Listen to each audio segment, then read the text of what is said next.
Welcome, everybody, to the NLC. We are working towards our upper bracket in the playoffs. Now, before we dive in, I'm going to say thank you to our sponsors, who are El Giganten, Corsair, Telia, and MasterCard. Starting the desk off today with me will be Orcs and Guldborg. And first of all, before we get into the real meat of today, let's have a look at the bracket, look at the tournament structure so we can see exactly where we are. Now, yesterday, we went through the lower bracket with Godsend versus Barrage and Munster versus Nordavind, which we'll briefly talk about in a moment. Today, we are in the upper bracket. Unlike yesterday, these teams will have a second chance if they lose. The losers will face the winners of yesterday's matches, and winning you in this particular set of games puts you a stone's throw from the grand finals. So this is a big deal.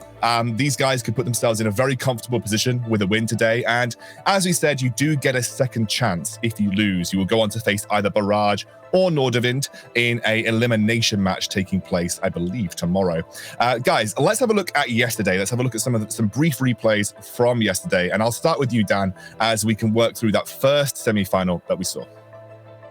Yeah, so looking at the series yesterday, I feel like we had a pretty more one-sided one initially, but I mean, looking at the second one, which was obviously Munster against Nordavind, that was a bit of a shake-up, I think. I'm actually going to highlight that one because I think that one's more interesting to me. We saw Munster getting knocked out the tournament. I think with the names we have in the league, that is just a super big surprise when you look at the likes of Max Law, Heaver with an EU Masters title, even Shikari, who's won the UK scene more than anyone else has been able to. And it was just a team who still was trying to force through those bot lane plays, wasn't able to achieve it, still trying to skill check their opponents. And we saw a much better roster from Nordavind. I think game 2 was the best we've seen from them all split. We saw a massive development coming through from the roster, and in such a short period of time, because they've definitely been having rough weeks. And even though there were some hiccups, some mistakes in the series one, especially from Nulty, they managed to bounce back.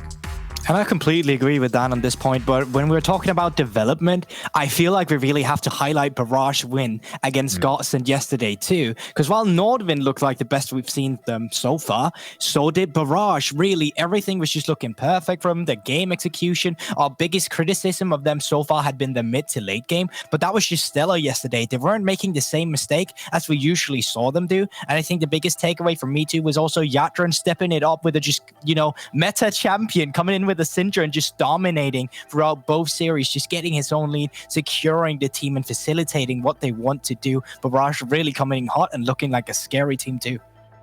No, absolutely. I 100% agree. I mean, I predicted them after all. So, I was on the Nordavind hype train and they delivered, so I'm just That's very here. true. That's very true. Anyway, guys, that was yesterday, of course. We have more games to come today, as I said. And I think I need to start off with the elephant in the room, the fact that we get to see Fnatic play, our unbeaten roster. And I think quite clearly they are the strongest team in our entire league. Yeah, I think it goes without saying. I think we've seen consistent performances from them, obviously not dropping a single match.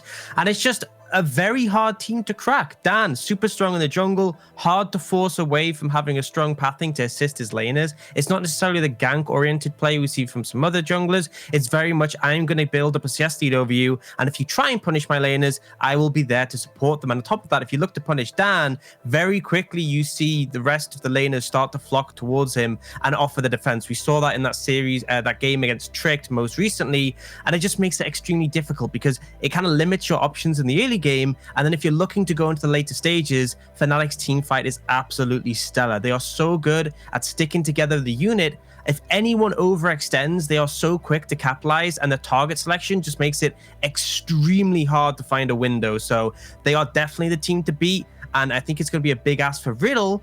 I think they do have some opportunities you could look to punish. And I think, just as you said, the player to watch here will be Dan. He's literally the guy who's most consistent within Fnatic, always either facilitating his team or being facilitated by them. No matter the equation, he is always the solution. And that is why he's just been so prominent of a jungler and the guy that everyone needs to beat and everyone talks about to attack when they're facing Fnatic. And they're actually going up against Riddle today. And honestly, this team is a team that seems like it's on a rocket trajectory. They have suddenly gone from what I felt was like bottom 2, bottom 3 in Group A to a genuine contender for the title. The question is, Guldborg, can they beat Fnatic?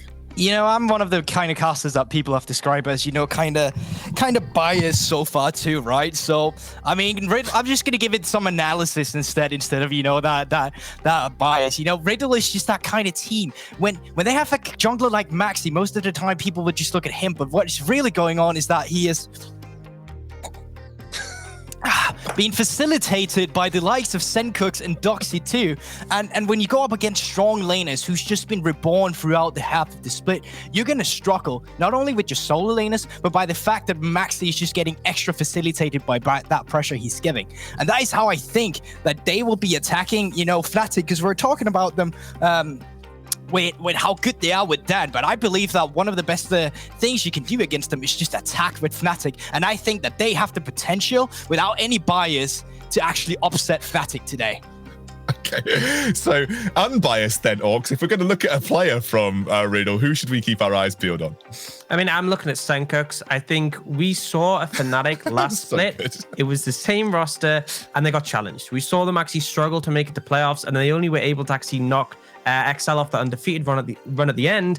And the teams that challenged them were teams who played through their solo laners. I think Riddle have formidable solo laners. I think Doxy is a bit more inconsistent than Senkux, but is really strong on his good days. Senkux, though, has been a monster. When he gets an advantage in the lane, he can really drive it home. And I think if we see both those solo laners popping off, they can facilitate Maxi, Maxi can facilitate them, and we could see the solo laners of Fnatic start to crumble. And that's where Dan struggles to play through his game plan if he doesn't have the solo laners to rely on.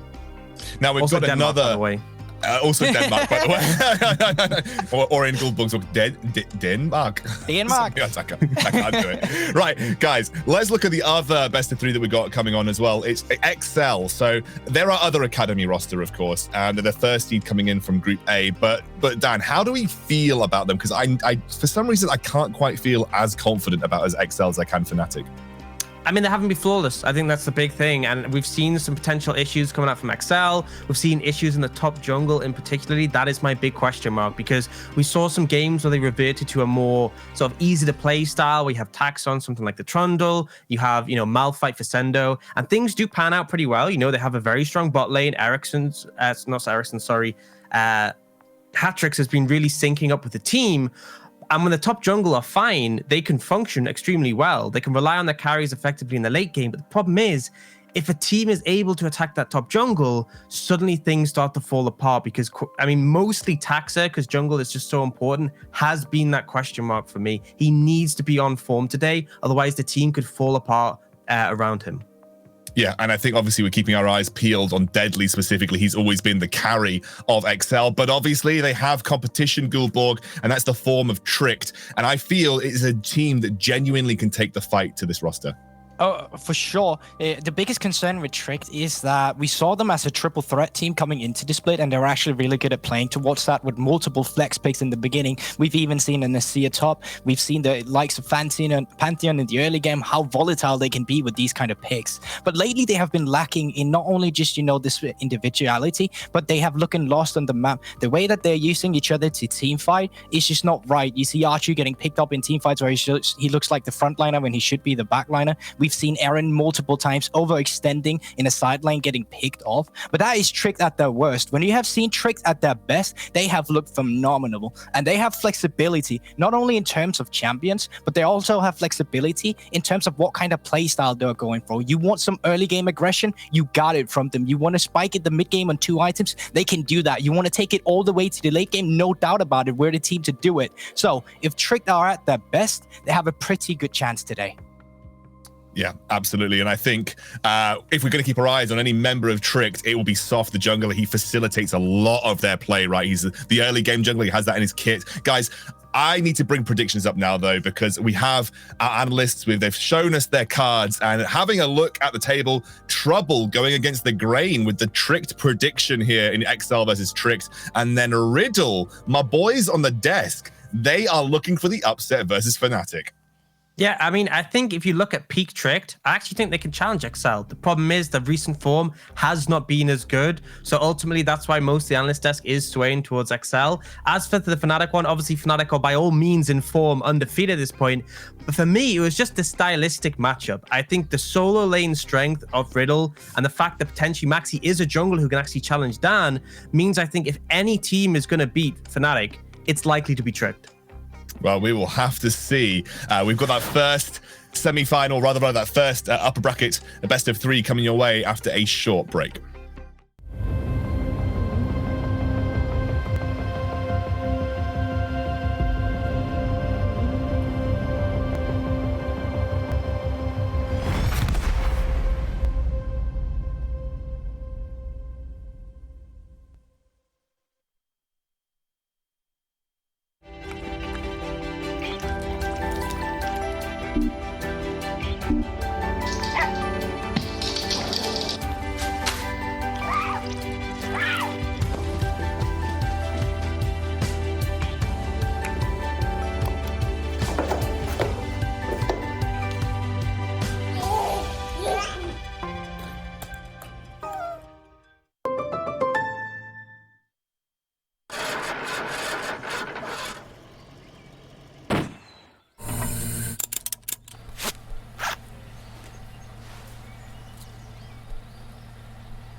Sunsets, high rise, you know you're on the floor, diamonds, good light, walking the golden door. Everybody knows that you want it more, more. Ice cold to the touch, we're gonna burn it down, bodies so hot until we hit the ground. Everybody knows that you want it more, more. Say it's not my fault. I don't wanna talk about it, not tonight. No, you probably think about it, but it's fine. Playing all the same, you know there's no amount, 'cause money makes the world go round. I don't see a problem till it makes me sick. Dollars by the minutes, spend it quick. No talking me down, yeah, I'm doing it now, 'cause money makes the world go round. Sun kissed on my lips, the way I want it now. Don't trip, never slip. They wanna take me down. Talk is never cheap, so you say it loud, loud. Say it's not my fault. I don't wanna talk about it, not tonight. No, you probably think about it, but it's fine. Playing all the same, you know there's no amount, 'cause money makes the world go round. I don't see a problem till it makes me sick. Dollars by the minutes, spend it quick. No talking me down, yeah, I'm doing it now, 'cause money makes the world go round. Spend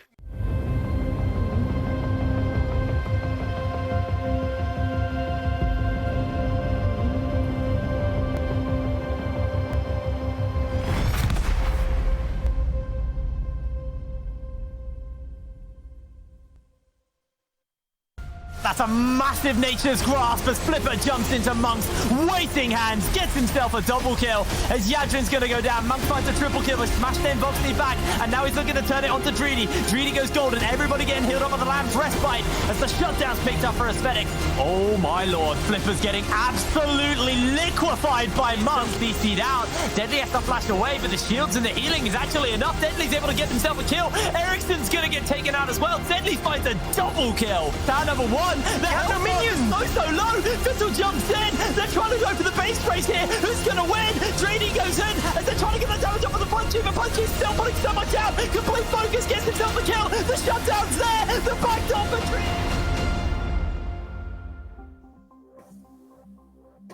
Okay, we are ready. First game of the day, first series, XL versus Tricked. And I think it's only right that we start with, I don't think it's unfair to say the favorites coming into this particular one. I know Trouble would probably have my head for saying that, but I think realistically, XL are likely the favorites in this particular matchup. And I feel like what I can sum up XL this split in a sentence. They've got a strong but varied performance. XL saying they were testing their limits before playoffs, but to an outside perspective, it may just look like they were weaker than they were before. Yeah, I mean, I think it's a fair statement. I think we haven't seen a more one-sided performance compared to them last split, compared to Fnatic. Obviously, last split, we did see them sort of lose at the last hurdle, but it hasn't been as consistent. But that's been their big statement here, is that it doesn't matter how your regular season goes. It comes down to you winning the finals, getting through the playoffs as well. So ultimately, I think we've seen a sort of development coming out from Hatrix, where he's finally found his place on the roster. The bot lane has still been strong. Question marks on the top side, but we'll have to see if they're able to iron these out. And the same thing could be said about Tricked, at least up until recently, but as the opposite of BTXL, they have also evolved just backwards instead here in the second round robin instead, where they looked really good in the beginning and just looked like a complete for sure top two, which they also got, where he's like almost one game away before Monster got that from them. So this was just, you know, on a knife's edge, and obviously they got through, but it was a tough journey and they have been looking shaky in the second round robin. So if they need to be at their strongest, they need to do it today, or else they're going in that losers bracket. Yeah, and I think the way that we would describe Tricked is if they are at their peak, I don't see like it's definitely a real possibility they could beat XL in the whole series. If we see Tricked at their start of the NLC peak, that's a real possibility. But I think if you come in on the average performance that we've seen from both of these teams, XL does sit above Tricked in that regard. Let's get into those picks and bans though. And actually you can see Caitlyn taken off the board here. Lots of AD carries targeted as well with the Kalista against Deadly. Yeah, so I think Kalista away from Deadly, obviously you know that this BTXL roster loves to play around him, loves to put resources onto him. But the Trundle is more looking at, we're trying to derail Taxa. We've seen him have consistent performances on champions where you don't need a lead. I think Lee Sin has been his biggest hit or miss, so putting him potentially in a position where he's going to pick that could make things difficult. And then I think the big one is Eren is someone we've talked about throughout the split. His Azir, his pocket pick is gone, and also his ability to impact the map is limited with the Twisted Fate removed. And that is no Sona ban coming in here, and that means Lux will be put through. Now, Blitzcrank is still up, and just recently has been that counter pick you go into it, and specifically because your ultimate can go through shields. But still, that bot lane is just so hard to deal with, and I wonder how Tricked Esports will make in response to this, because they didn't ban it, so they might have anticipated it.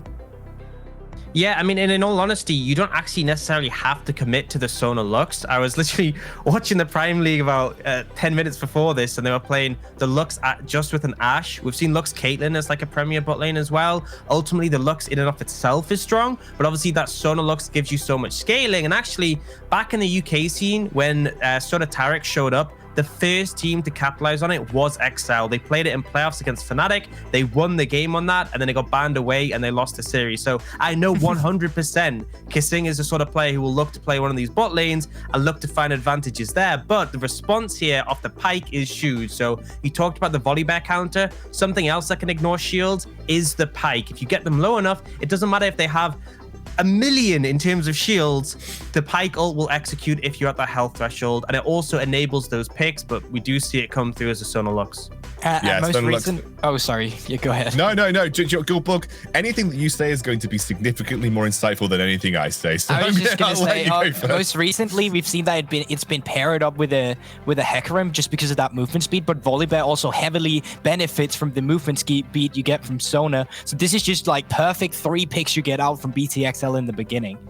You looked excited, Ox. Yeah, no, I want to hear. For a second, they were hovering Taric. And Pyke Taric is something that's been played a ton by Bravado. It's his solo queue go-to, but they instead went for another strong bot lane, which is Veigar Pyke. I expect this to be a bot lane. Achu has played this before in the previous teams where he'll play the Veigar. And essentially what it means is you hook someone, they end up in the cage, they get stunned, you layer your damage, you can even get the stun from Pyke on top of it, and then you both have executes to capitalize. So massive kill threat, which is what you need here against XL. And ultimately XL, I think there's a lot of options you can round out the composition with. I'd be interested to see if they were going to go for something like a Scion and do the lane swap we've seen teams like Rogue do in the LEC to try and dodge out of that tricky bot lane matchup. Yeah, and it's something you saw a couple of teams also try and attempt. I think we saw an attempt of that in the Prime League where it didn't particularly go well. It can be hard to execute, but like you said, hard to execute comps are things that XL will do on a regular basis. They have the capacity and the know-how to do it. The Hecarim ban has come out, as you mentioned, Gulborg. You often see it paired up, so maybe they're not super. I mean, we could still see Hecarim top, for instance, but obviously maybe they're not confident about where that Volibear is going to go. The Olaf taken off the board again, another target towards Taxa, who's, I would say, Trundle and Olaf are his 2 best performing champions, maybe outside of Lee Sin when he's in clutch situations. So big arrows pointed on top of Taxa, and it's something that I believe Orcs mentioned in the pregame. The top side of the map for XL could be considered slightly weaker than the rest of the map, and maybe if you're looking to get an advantage, you drive it through the jungle, you maybe even drive it through top. Actually, something we didn't see on the broadcast, but in one of the off-stream games, I believe it was Tricked who actually did play Sona Lux themselves, and that was the first time it was played in the NLC. They also actually played the Scion on top with it and used the swap to get an advantage in that regard. So they are prepared for this. They know of the existence of the strategy, and they have played it themselves, so should be able to pick some weaknesses off it. And I'm looking at the composition. They have so much kill pressure and threat. I am really struggling to see how Sona Lux can survive through the laning phase when you have a Galio with huge roaming potential, set with great diving potential if he is in the jungle. If not, they have other tools they can look towards. But essentially, I think Tricked have given themselves a good answer so far. It's up to BTXL to respond. Gangplank, Cannon Barrage will come in handy to help out, but I'm really interested to see what this mid pick is. And usually the issue with Sona and Lux is that you can't take any extended team fights with them. It's so hard to continuously keep team fighting, and that is why that you can see Trickdor's Esports here. So much CC to keep them in place. There's so much one-shot potential too, with the Veigar coming in and the Galio for just a burst combo with the follow-up damage, of course. And of course, you get that pipe with the executes. But Swain, okay, speaking of unkillable, Swain is just so hard to kill in its own right. As soon as you get that Seeker's Arm Guard, the magic resist he needs, he's just always in a team fight. Pairing that up with a Sona Lux, while you can go Shield Bash on multiple carries here, also giving you some extra resistance and damage, this is going to be hard killing. Yeah, and it's perfect in this situation. Everyone's diving in. Swain is in close range with all these champions. He's able to heal up. The shielding is going to keep him alive for a longer time, so you can get that damage out, get that sustain. And ultimately, it's a great anti-dive champion. On top of that, the new changes to Swain means he can very easily impact the bot lane with just a short roam due to his Vision of Empire. Ultimately, I love the last two picks coming out from XL. I think they're going to help out in answering. But ultimately, I do think Tricked, they have given themselves a ton of dive. So really, it's going to come down to execution. Tricks need to make this bot lane of XL hit. Yeah, I feel like you're going to need to utilize. By the way, that's Jarvan top, I'm assuming, which we will talk about in a moment into the Gangplank. It does look like there is a potential to play through that Jarvan and put pressure on the Gangplank early on. But it does feel like this is going to be bot lane dive central with the Galio, with the set, putting pressure on the Sona Lux. But I love the Swain. Swain, it like absolutely revels in long, sustain heavy team fights and shields and Sona. That's going to give you that. And if the dive comes through and a Hat-Trick is in the right place at the right time with all of those shields on him, it's going to be a right nightmare for actually a fairly low damage composition, apart from the, I guess, the Veigar, to really kind of burst through the upper end of the health bar of the Swain here. So that to me is really spicy. Before we get in there, let's have a brief look at the two comps, and you guys can very quickly break them down for me before we head into the game. I mean, Goldberg, which one do you want? You can have a choice. I mean, I think that the Sona Tarics to me is just so, not Sona Taric, Lux Taric is just so interesting to me. But at the same time, this is not the first time that Hat-Tricks have been playing Swain. He played it in the stream or in the game that they played off stream last time when we had some issues. And that back then they didn't even use it with Sona and Lux. So this time he's just back more confident on steroids instead with this bot lane to boost him up. And I think that it's going to be difficult for Hat-Tricks and company, because all they need to do is just survive the early game. They need to not get blown up, and they might have a shot at this. On the other hand, though, I think you could just take it away for Trick, Dan. Yeah, I mean, I think for Tricked, it's explosive gameplay. You want to put pressure on the Sona Lux before it can scale up. And then in the team fights, you want to just instantly kill a target as quickly as possible. You want resets on the Pike. You want to get the execute with the Veigar. And the ideal scenario is that the shields don't get effectiveness, because by the time your second cooldown is available, you've already lost 2 or 3 members of your team, and the fight is just over. So we're looking fast-paced, decisive play from Tricked. XL, definitely a bit on the back burner, playing it slow. I'm very interested. This has been a really kind of like 4D chess game of draft here coming out from the first game of this series. It's going to be an exciting one, and we've got exciting casters. That was cringe as hell. Medic and Trouble take it away.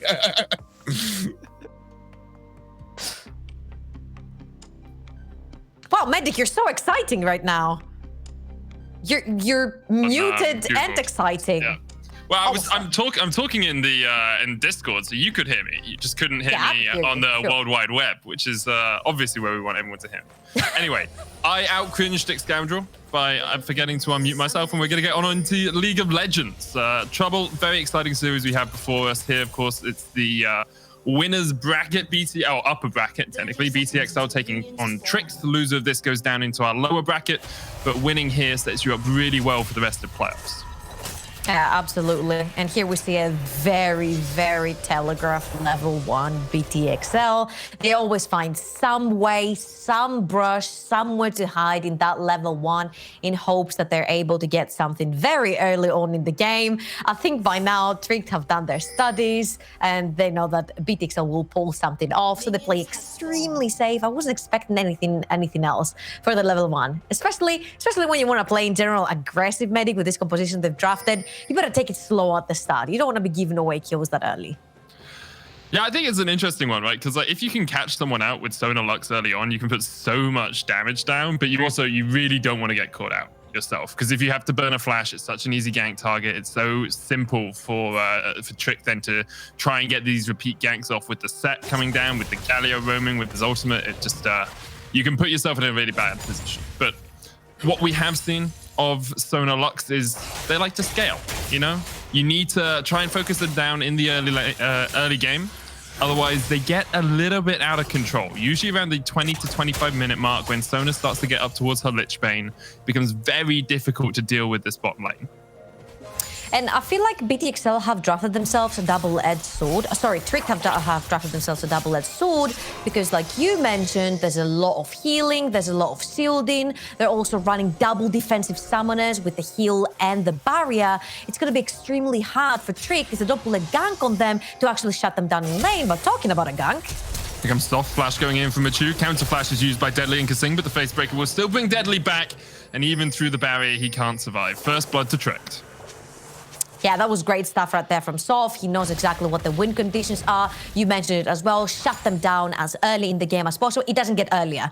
Unless you get a level 1 invade, 2.5 minutes into the game, I think is the earliest gank you can pull off. Soph goes down there straight away, doesn't lose anything in his jungle. He can still take both of his buffs, and he cashes in on a kill, which is going to be, in my opinion, very important, especially on the set. Because if you look on the composition of Trick, you don't see any consistent AD damage going down for them. It's just going to be the Galio and the Vega who are the carries. So by Soft getting some extra AD early into the game, I feel like it's going to help their team fighting ability a ton. Yeah, you know, if you can get some damage on the Jarvan in the set, it just allows you so much more versatility in team fights. We'll see what Trick can do with this slight early lead they've got, because Tax is now looking for a gank down towards the bottom lane. Flash not available for a Chew. PlayStation does have the Phantom Undertow, so should be able to get out of there if Taxa went any deeper, and Soft comes across just to shepherd Taxa back into his own jungle.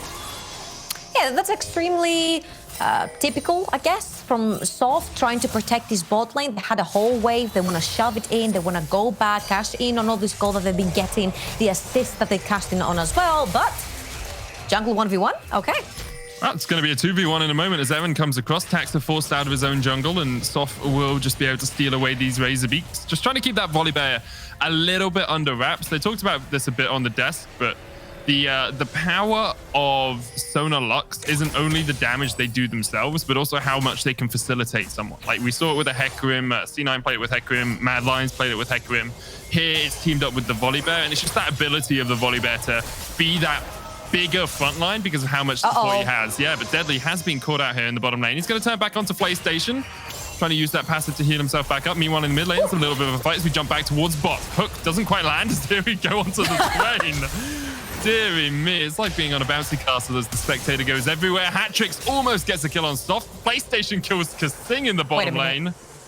So Evan got Hat-Tricks. PlayStation somehow got Kasing, who has now not got a heal anymore. And awesome. It's all coming up tricked, yeah. We summarized it, and this is literally a Trick game that I wanted to see. It's that early game aggressive chaos that they cause all over the map, the fights on every single corner of Summoner's Rift that's putting the pressure on BTXL, right? Because when it's Trick pulling the trigger and XL feels like they have to reply, and they felt like it there, you know, Deadly and Sing felt like they could fight back. They went in, PlayStation was super low, he still had his flash, and then they still pushed in for that kill and got instantly punished. So everything is working as intended. Soft is getting these ganks very successfully. The bot lane is able to push further behind the Deadly Kasing Sonar Lux bot lane. So everything is working really smoothly so far for Tricked, which is something that we saw from their gameplay against Fnatic as well. It was during the mid game that it fell apart, but so far, so good. Is that a pool party, Jarvan? I like the way that's what you focused on. He's wearing shorts. There's no way he's wearing shorts. It is a pool party Jarvan. And at the moment, it's really the only lane for Trick that isn't in an advantageous position. About a 10 to 15 CS deficit here for Razor over against Sendo, who is just farming himself up. And it's kind of to be expected, you know. This Jarvan's been left alone as the focus for Tricked has been all down towards the bottom side of the map and continues to be as they go for this first dragon of the game. So here's the deal. We're talking about lanes winning or losing. This time it is Trick getting the priority in both mid and bot lane, and they're the first ones to be able to move into the river. They might cut faster. Taxa has been caught out. Bone Skewer was used on him. He's been shielded up, but you can't shield through the damage that Tricked have. It's another kill going over to Trick. That is an awful hero's entrance. Okay. You can't use it as an Elise repel. It doesn't work like this. That's not how it works. Oh, maybe he was thinking he'd get to the blast cone.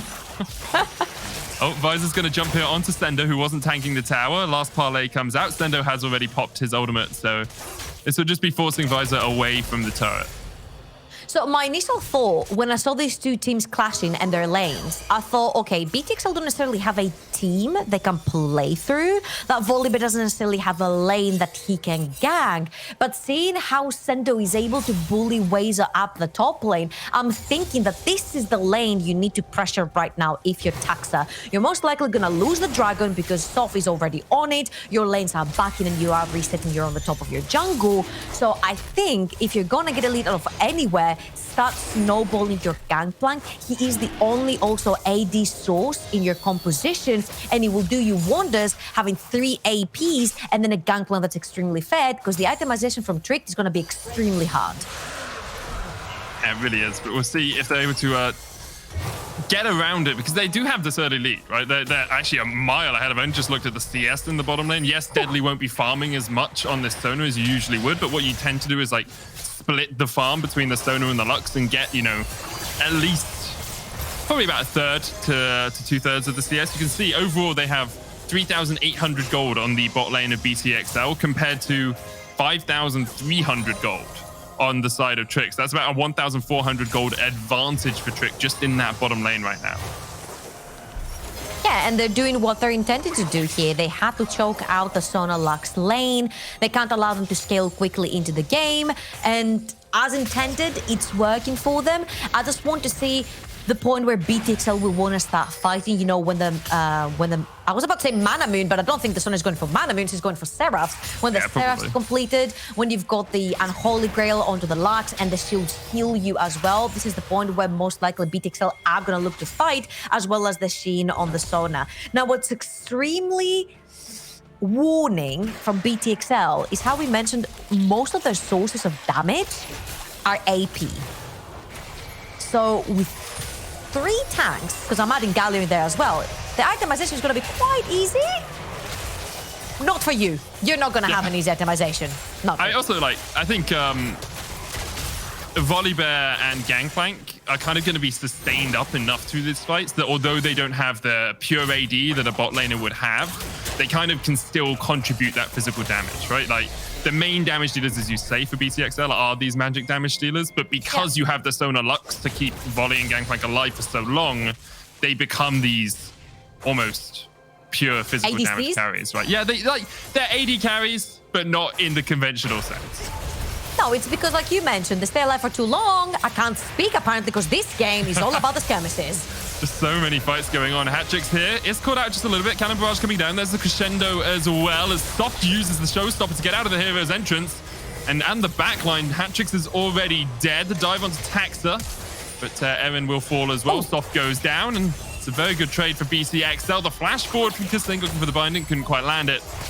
And BCXL will just now push in this middle lane. They do, I believe, have the Rift Tiles still on Taxa if they want to put that down. Chuck it down right now, and they'll see how many of these plates they can get. Oh, I think they're gonna get at least 3 to 4 plates right here. Both between the Pike and the Javelin, there's absolutely no wave clear, and there's also no kill pressure, especially when you have both your Sona and your Lux around. They're gonna dive. PlayStation just about able to get away with the Ghost Water dive. Razor underneath the turret will survive, and BCXL able to disengage. Erin did have TP if he was looking for a flank, but decides against it. And we see now BCXL actually bringing that gold back to pretty much even. And it's again Tricked pulling the trigger right there because they are the aggressors. They are the ones that are looking to get answers that are wrong out of BTXL. But BTXL are playing these so flawlessly. And I wanted to look at the Pyke because he's only level 5. Had he been level 6 into this fight, we would be talking about a completely different outcome. Because as they mentioned in the analyst test very wisely, the Pyke will ignore both HP bars and shield. So it doesn't matter if you're on Swain and you're stuck in HP. It doesn't matter if you're on Volibear and you're stuck in HP. The second your HP bar goes below, what is it, 20%? I think it's an 80 threshold, yeah. Yeah, the Pyke is just gonna kill you. It doesn't matter if you have a shield or how much HP that 20% is. It's just gonna go through. So picking a fight without PlayStation being level 6, I think it was a little bit of an overreach. I will just quickly check. Yeah, okay. So I think the Pyke ult in the past may have been a percentage, but it's actually based off a pure AD ratio now. So it's based on enemy level. I know your level plus your bonus AD plus some lethality health. So it's not just a percentage cutoff. It's actually a number that made through AD now. All right, so ignore what I said about the HP. Yeah, but the shielding is still a very valid point. Yeah, 100% agree with you there. I think I remember having to play Pyke before and after those changes, and it felt weird. I'm too much of a boomer. Yeah, I'm too much of a boomer. I'll leave it to the past. The good old days. I've never been good at Pyke. It's always been one of those champions I've just never been able to work out. But so far this game, PlayStation has got a good handle on it. 3-1-1, Serrated Dirt complete. The Swifties there as well. The second dragon of the game is about to spawn 10 seconds away as it will come up. And it actually looks like BTXL don't really want to fight this. Like, you don't have a Seraph's complete on the Sona. You have an Athene's on the Lux, so maybe you can do something, but Swain doesn't have his Rod of Ages. Don't have a Trinity Force in top lane. It just feels a bit greedy to go for this fight. It does, because you have 2 items on both Galio and the Veiga, and they're both zoning items. It's the Protobed and the GLP. They're going to pull them down and try to catch someone. Oh. Final spark comes out. PlayStation forced off towards the back of the fight. It's the showstopper coming in. Stoff doing a lot of work with the Cataclysm and the Hero's entrance. This is great stuff from Tricked. They managed to get at least 3 kills. They're looking for 4 as Deadly gets hit with the concussive blows. And now it's all on Hat-Tricks, or whatever Galio's passive's name is. It's all on Hat-Tricks to try and do something here. But you think he's just going to retreat. Doesn't have the ultimate. And the second dragon of the game will go into Tricked. And that's great for them. They win the fight. We said that BTXL were on an item discrepancy right there, and that the 2 spikes with the GLP and the Proto Belt were really huge because you can 1 zone with the GLP and 2 close distance with the Proto Belt. And you can see here how they piled everyone together. A beautiful set ultimate coming in from Soft onto the Galio, onto the Javan ultimate. It's a wombo combo in all its glory. They clean house. And then they take the second dragon, putting BTXL on a timer now. They need to fight for the Dragon Soul that's going to be coming in 10 minutes time. And if they don't have the items yet for them, it's going to be an extremely hard game for BTXL. Yeah, we've seen a few good fights from BTXL, but that combination of Showstopper into Cataclysm into Hero's entrance just seemed a little bit too much for them in that last fight. We'll see if they're able to fight back as the game does continue. Huge gold lead for Sendo in the top lane. He's 1,800 gold ahead. But down towards the bottom side of the map, Achu has 1,200 gold lead. There's 700, 800, 900 on PlayStation, so he's in a really good position as well. And you kind of get into this balancing act of, can BTXL sustain well enough to stay out of kill threat? Because if you go too low, you have the Veigar ultimate Primordial Burst coming out. You have the ultimate coming out from PlayStation as well, Death from Below. It becomes very hard to survive. Now that I'm thinking about it, now that I said something that I was completely stupid and I was living in the past, the BTXL composition makes even more sense to me. Because if you look across the board, you've got Volibear and Swain who want to be playing in the front line, and they're both stuck in HP hard. That means that for you to get onto that percentage or HP that the Pyke can execute you, you have to burst through the first one, the first part of the HP bar first, if you will. And they don't necessarily have that consistent amount of damage on the side of Tricked to burn down these HP bars quickly to get them that low for the execution. Is your screen going a little funky there? The second double? Mine went a little funky as well. I was a little bit worried my internet hasn't been the best today, but here comes the double binding off towards the side of Soft. Hit with the crescendo. Visor there as well, but he can jump in onto Deadly and Kasing, and this is exactly what you want. That's the hero's entrance. That's the combo that Trick continue to look for. And PlayStation might dive in from the side. The Bone Skewer onto Kasing. Death from below doesn't hit as Kasing flashes away. 1-for-1 trade here. Sendo's going to dance forward as well with the blast cone, but for the moment, it looks like Trick will just disengage. And you can see that slowly but surely, XL are finding replies. Rod of Ages completed, Trinity completed for Sendo as well. That's a bunch of damage put into that gangplank, and you see how he's able to sort of zone away the entirety of Trick. Stuff is waiting around. They might look for a steal. Oh, TP's going to come in here. Is that double TP? Yep. Yes, it is. Here comes Visor. Kasing's going to be the first one to fall. Can't get away from the Winds of War. There's two. BTXL just weren't ready for Trick to pounce. I have always compared Trick to one word, and that word was patience. They know when their win conditions are, where their win conditions are, and when they're looking for an objective on their peak game, they are extremely patient, and they actually showcase that right there. Soph was waiting outside of Word. He wasn't being seen. They thought that Trick was actually backing off there after a really, I would say, it was a good fight for BTXL. They killed Deadly there, the Sona, but they also trade one for them. And everyone sort of goes back to their own lives. They feel like Trick have gone back to base. They're resetting. They're like, cool, we can do the Rift Herald. But Soph's so patient on the side. He waits for his teammates to spawn. They pull the TP and they punish. And Trick continues to have about that 2,000 gold lead. Morello Nomicon second here on Erin. Not something you too commonly see, but I actually quite like it here because of the amount of healing on the side of BTXL. You know, you've got Song of Perseverance, Aria of Perseverance on the Sona. You have the healing from the Ravenous Flock for hat-tricks. You've got Volibear healing as well, just passively and through his frenzied move. Yeah, like everyone has so much healing. Athene's even gives the Lux some healing. Achu here going to disengage with the cage and also uses his flash just to get out of dodge. 30 seconds on the next dragon. Hexel will want to take this one to keep that soul point just that little further away, and they have total control of the area right now. Visor's going to use the Demacian Standard to check out that bush. I want you to look at Aaron's positioning because he is on a flank and he has not been spotted by a ward. The whole river is black. Oh!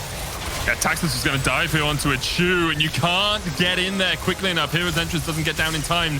Double crescendo into the Death from Below, though, and this with the showstopper might be enough. Death from Below has got the reset, but PlayStation misses. Sendo able to get out of the back of this, and now it's a 2-for-1 in favor of BTXL. There's the third.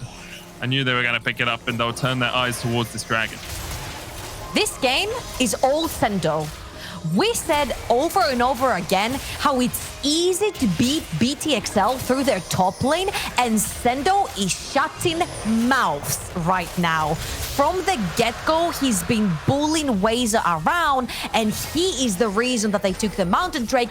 He is the reason they won the fight, and it has nothing to do with the replay we see right now. We see it very often in the LPL, how anyone from the team will use either a summoner or an ultimate to try and get a carry out of the fight. And with Sendo putting down his cannon barrage, he forced the Vega flash.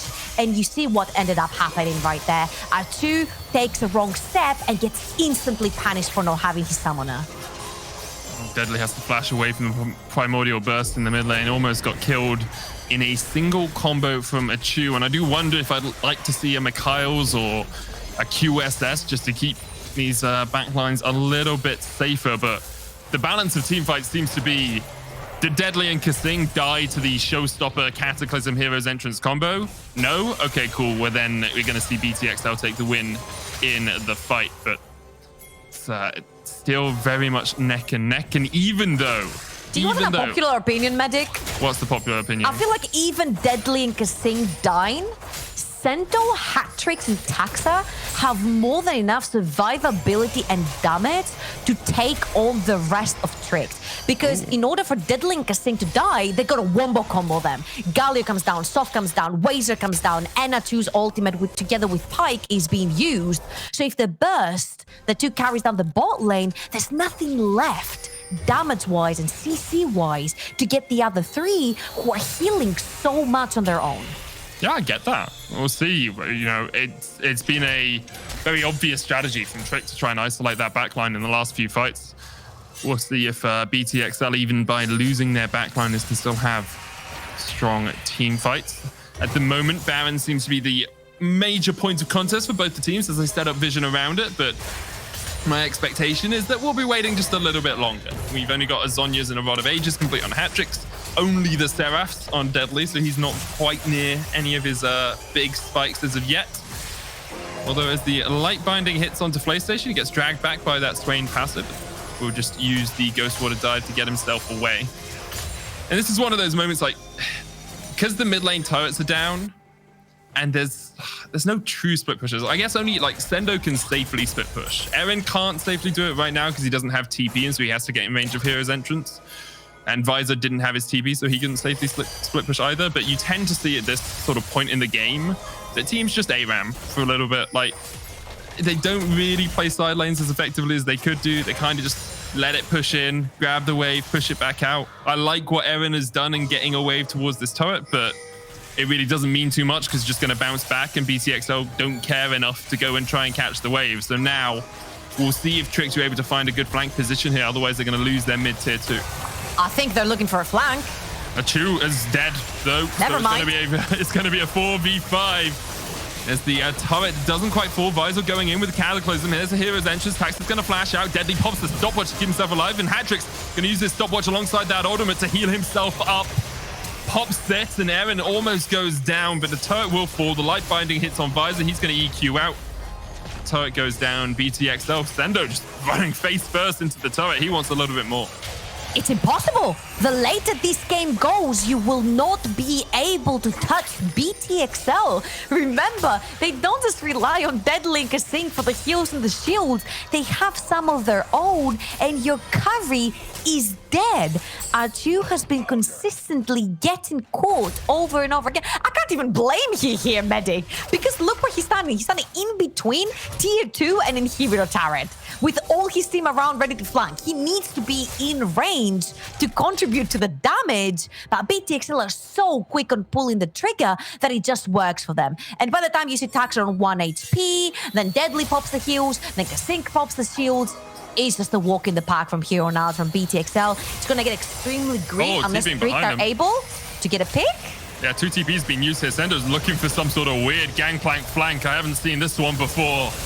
Be a dank play if he can pull it off, but he's almost dead already. He's healed up. Even through the Ignite, the death from below will land. And I'm sorry, but that was one of the worst TPs I've ever seen. Is that the Messiah move? Just not with Hourglass? Yeah. Yeah. Wow. Okay. Yeah, about pulling the trigger, I gave props to BTXL for pulling the trigger quick. That was way too quick. And Hatrix. Yeah, Hatrix is way too far forward here as well. He's going to get knocked up, and even through the ult, I'm not sure if he survives this one. PlayStation gets another kill. The counter comes out from Taxa. Brought some lightning down from above, but this is going to be third dragon for Trick, assuming that they can set up properly around it, because Thing doesn't have the final spot. Taxa doesn't have the Stormbringer, nor does he have Flash, and he might not have a life for much longer as the Flash comes in from Visor. They try to catch out Kasing. Tax was almost dead. I think Kasing will shortly follow. XL, you had the game, and you kind of just threw it away. Now, you've been a little harsh. They're still relying on that hashtag we scale boys situation that they have there with the Senna, the Lux, and the Swain, and the Gangplank. Sure, literally, there's not a single champion in their team that does not scale. Now, I've honestly talked about over and over again about how much do you lose in order to scale? And can you come back, depending on the amount of stuff that you lost on the map? The answer so far for BTXL is yes, we can come back. They haven't necessarily lost any significant. They haven't lost any souls. They haven't lost any barons. So far, you can say, it's okay, we died, we just won't do it again. But I think this will be the last time that they're able to say that, because next time they die like this, Baron is up for grabs and Dragon Soul is up for grabs. And that won't be a mistake that Trick will be able, that BTXL members will be able to forgive themselves for.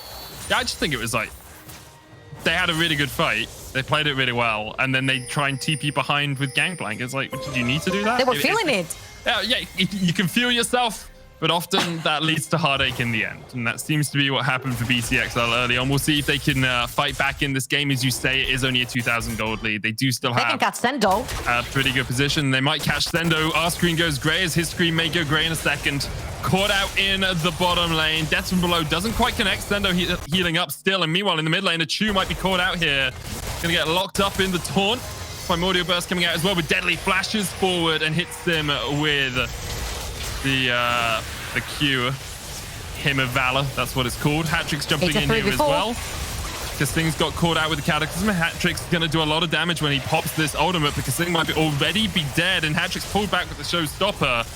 Soft almost dies. Hat-Trick's will take him out in the end with the lightning fingers, the Senator Palpatine, as we like to call it in the Star Wars universe, and Hat-Tricks and Taxa. They're taking an Uber, but they're going in all the wrong directions. Back towards they're on the the wrong enemy side of the map. Yep. I still can't believe how Kasing actually got away from all this, because PlayStation was trying his hardest, trying to pull him back, trying to get that kill for himself. They're pulling the TP behind Taxa. That is way behind him, though. Oh my! Good stuff, PlayStation. Better Pike than both of us there, Trouble. Wow, this might be better Pike than Hylissang here, Medic. I don't know what you're saying. This guy's 10 for 3. Is that really an achievement right now? Oh no, they did win. They did win a Pike game. I'll give them some credit. Yeah. Give them some credit. You guys have called him the Pike one trick, so I thought I'd take my shot there.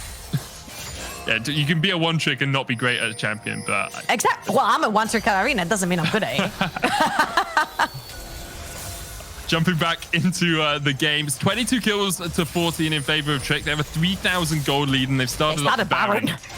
And let's have a look at where the rest of BTXL are. Taxa's running through the mid lane, trying to get here in time, but there's 8,000 HP on that Baron. Sendo on his way, walking over a lot of wards. Hatch is going to step forward as well. The Scuttle Crab standing in the way of BTXL's advances. Cannon Barrage can do a lot of work here. They just side engage from Eren, looking for that flank, trying to get onto Kasing, and once again, the taunt won't quite connect. Hatch has gone onto the backline though, and Soft's already almost dead. Tax is trying to chase off Visor. Sendo, Deadly, and Kasing now coming to rejoin their party. And I'm not sure this is a great fight for Trick, because Visor jumps back in. The crescendo doesn't hit. Visor will die. A Chu will die. Soft might even die to Gromp. BTXL could just turn their eyes straight towards this Baron. This fight is honestly all Kasing, but remember what Soft and Places were able to pull off. Galio is coming back. He has his ultimate. They might look to fight, and even still here. Well, we'll see if Soft can do anything. He doesn't have Flash, does have the Hex Flash. There's a Blast Cone there for him to get into the pit if he so desires. For the moment, BTXL, they can tank this up days. They literally take no damage from it because they have Soda heals, they have Lux shields, and they have Soft on the backline going in with the showstopper. But even a Haymaker only makes hay from time to time. BTXL get another kill, and they'll turn back towards that big purple worm. Double flash done here. Hero's Entrance coming in from PlayStation. This is very greedy. Eren's going to try and kill Deadly, but he's got a barrier, and he's got a Seraph, and he's got a lot of health left to go on with. Eren goes down. There's the shutdown. And BTXL have been led by PlayStation towards the bottom side of the map, so they're probably going to go for this dragon instead of Baron. Wow, that was such a chaotic fight, and due to the fact of being a chaotic fight, BTXL were spread thin throughout the entirety of the river. And remember, Wazer needs them to be grouped up for him to put the Cataclysm on, the Galio follows, Soft follows, and so on and so forth. But when BTXL is spread like this, nothing lands. The whole of Trick was spread trying to catch different members, and in the end, it's and the continuous damage coming in, the continuous sustain that pulls through for them. Chu got caught out a little bit there with the barrel. Slender walked through the baby cage and ate some oranges, and it was K. Visor. He's not long for Summoner's Rift. He goes down. And it's only a couple of moments ago that BTXL with 10 kills down. They've now brought it back to within 3, and there's only 300 gold between these two teams as well. It's been a very bloody affair. but BTXL seem to have finally scaled up, and it's becoming very difficult for Trick to find these kills. And that's the thing right now. Bare even in gold, items have been completed for the side of BTXL. And for you to beat this composition that BTXL is running, you need to hard stomp them in lane and never let go your foot off the gas. And Trick have been falling into their own mistakes and allowing BTXL to get their hourglasses down. Swain and Sona both have that. They've got their second items as well. You even have a Serax on Sender. This Gangplank is not dying, as well as a Gargoyles onto the Volibear, who's going to be playing frontline for ages. It's not enough to be even, and Tricked might have put themselves in a very, very sticky situation here. Totally agree with you there, Trouble. It's going to be very difficult for Trick to navigate these fights because we've seen them dive onto this backline. Like, the last couple of fights have been like, okay, we'll kill Kasing, we'll kill Deadly. Well, Deadly's got Seraph and Zhonya's now. Kasing has Ardent, Athene's, and a little bit of extra cooldown reduction for all those extra shields. He's almost got his heal back up, right? Like, it just becomes harder and harder as the game goes on to actually kill BTXL, even with Morello's. Even with Ignite, it becomes so difficult for Trick. I wonder now, perhaps they've missed their window. It was BT earlier on who made a mistake that got Tricked back into the game. We'll see if they make another and allow Trick back into this one. Because, of course, BT are only sitting at 2 dragons to the 3 of Tricked. And, of course, in a best of 3, you have a couple more opportunities even if you lose this first game. Sender's going to eat some oranges and try and run towards Eren. Doesn't quite get the barrel combo that he was looking for, but there's a wave pushing in mid, as BTXL will just gain control of this topside jungle with Baron being alive. I think this could potentially be the fight that will solidify the game. If BTXL managed to beat them in this 5v5, the game will most likely be over. Hook lands onto Taxa, showstopper onto the backline. Here comes Visor as well with the Cataclysm. They've locked all 4 in there. Huge. The hero's entrance is going to be huge, but can PlayStation get in? Is anyone low enough for the death from below? No, Deadly flashes away straight away, and Eren is done. Hatrix gets 1. The shutdown comes in for Taxa as well as PlayStation falls. And you could see, like, it was the last roll of the dice. It was last chance saloon. And it all came up Snake Eyes. No dice here for Tricked, as BTXL will wipe 3 of them off the map and can look either for the Baron or even just for that mid in hit. If you don't make playoffs, you don't make worlds. Oh, sorry, that's from another one. If you don't burst someone down on that wombo combo, you lose the team fight. That's my line. Sorry, Medic, I stole yours. My best line is, frankly, I still get people messaging me about that. Anyway, yeah, Trick weren't able to burst anyone. It's not about that. They had the perfect fight. They got 4 people into the Cataclysm, into the Galio ult, into the Set ult, into Pike ulting, into a 2 ulting, and they weren't able to kill nobody. They don't have sustained damage. We talked about this from the start. And the burst is just not... They couldn't have found a more perfect fight than this one. Wazer finds the perfect flank in the backline set up by Soft. Galio dives in. The PlayStation goes in for the last ultimates right there. And by the time he ulties, everyone is back to more than half HP by the Sona heals. Deadly presses W, everyone is full HP. I think, quite frankly, for this one, the game might just be over for Tricked.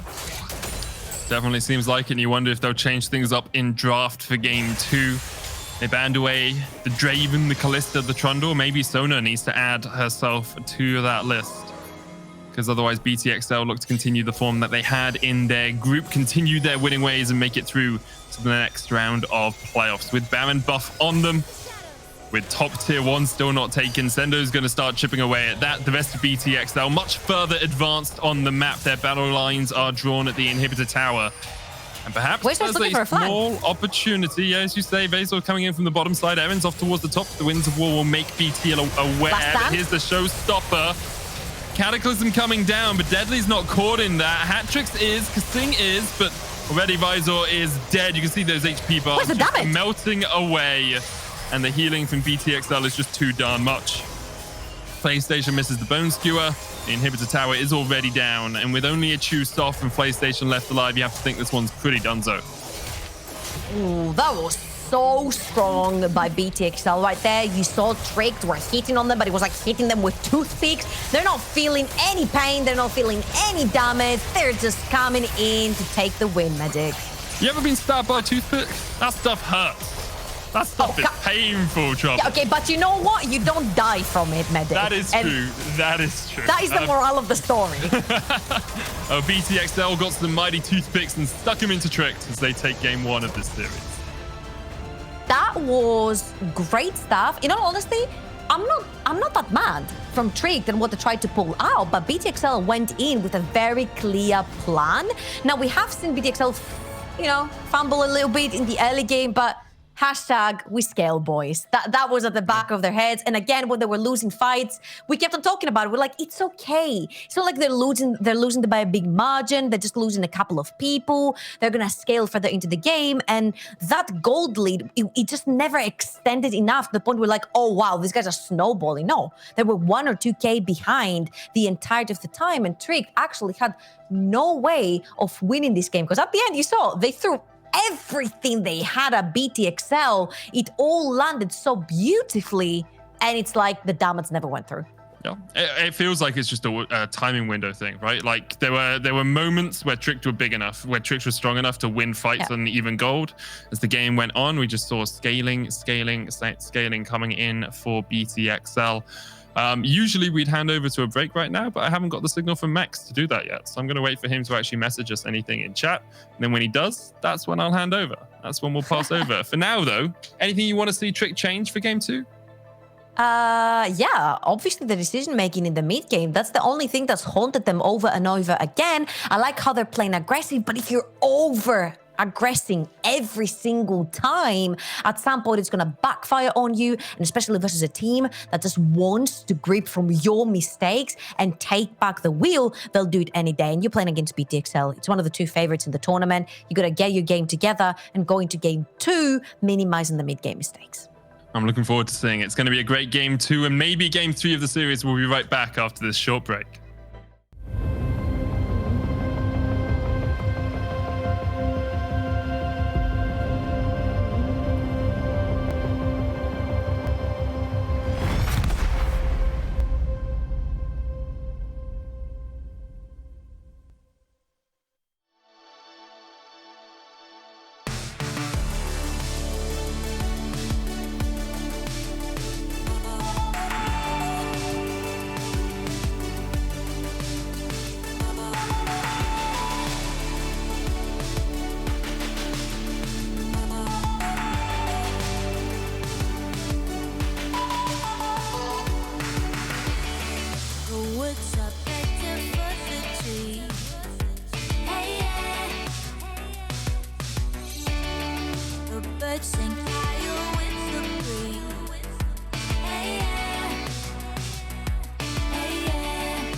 Ladies and gentlemen, we've got a series, and now I'm not even going to finish that sentence. It's one game. It's one game. I know. I'm just doing it to trigger.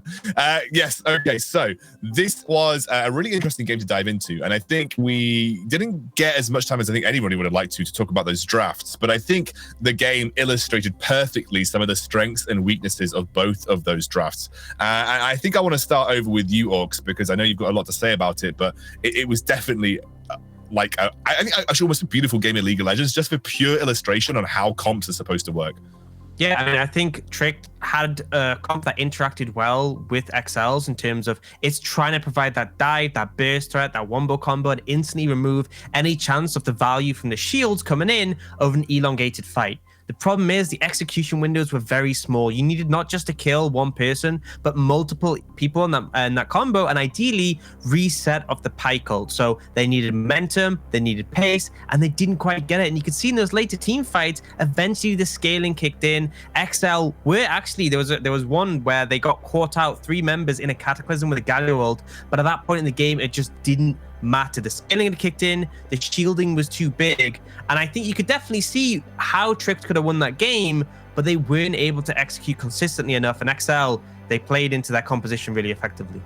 I think one of the greatest things about a game like this is that you don't necessarily go down to, oh, we got heavily outdrafted and it didn't work out. There was a way for you to win this game, and I love it when you get these kind of games where it's just not decided beforehand, where you can actually see the small margins in team fights being the one thing deciding these games rather than one big mistake from one team. I really like this game. It was extremely entertaining, and I'm glad to see we got to see some Sunner Lux in this league, because you hate it, you can love it, but in the end it's something new, and I love it every time we get something refreshing in there, just to see how much of evolving our game really is. Yeah, I agree. And it's when the Stone and Tarot came around, it very quickly got old, but it was good to see, towards the beginning of that meta, some of the changes. Yeah, it was just a little way to freshen things up, and I like that. And I think what was so nice about that game is you quite clearly saw active win conditions in action. Sometimes when we talk about win conditions, it can be quite difficult for us to illustrate exactly what we mean. But in that game, quite clearly, the teams were doing the same thing over and over again because they realized what their win conditions were. Swain, keep him alive for the entire fight, hat-tricks with 1v4, and find resets of Pike, constantly reset on some of the squishy members of XL and just win the fight that way, the wombo combo. It was really nice. And one thing I would say is that how hard it was to execute for Tricked, I definitely think showed you the degree of margin of error they were allowed in these team fight situations. It was a very finite margin to make that work the way they wanted to, especially as the game went on. Dan, there were so many good plays that game, but I know that you have selected one that you're particularly passionate about, so let's have a look at that. Yeah, so this one, I want to highlight the scaling has truly kicked in at this point, and I want you to see how Trick do a good effort trying to find this one. Watch Wazor coming in from the side, and look at the impact of this Cataclysm. He managed to get 3 members in it. Galliwalt's coming in, big taunt to follow up, but it looks favorable, but a clutch stopwatch, some nice shielding, and a flash from Deadly means the resets don't come in. And you can see no one dies from XL. You're getting multi-man ultimates, you're layering the CC, and XL just don't go down. The shielding is too thick, and ultimately the flash timings and the stopwatch are too clutch to allow the resets in that one. Ultimately, Tricked found some good team fights, but the problem is the ones they missed cost them heavily, and BTXL were just able to scale up. Is it fair of me to say that was my favorite game of the playoffs so far? Just because of how interesting the compositions were and how the game played out. I think we've had a lot of really fun games, but for me, that was just my favorite so far, just because of how different it kind of felt to a lot of the games. I really hope we get more of that this series. We've got potentially 2 more games here between XL and Trick, depending which way they go. So when we're back from the break, we'll go into our second game.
closer to our dream.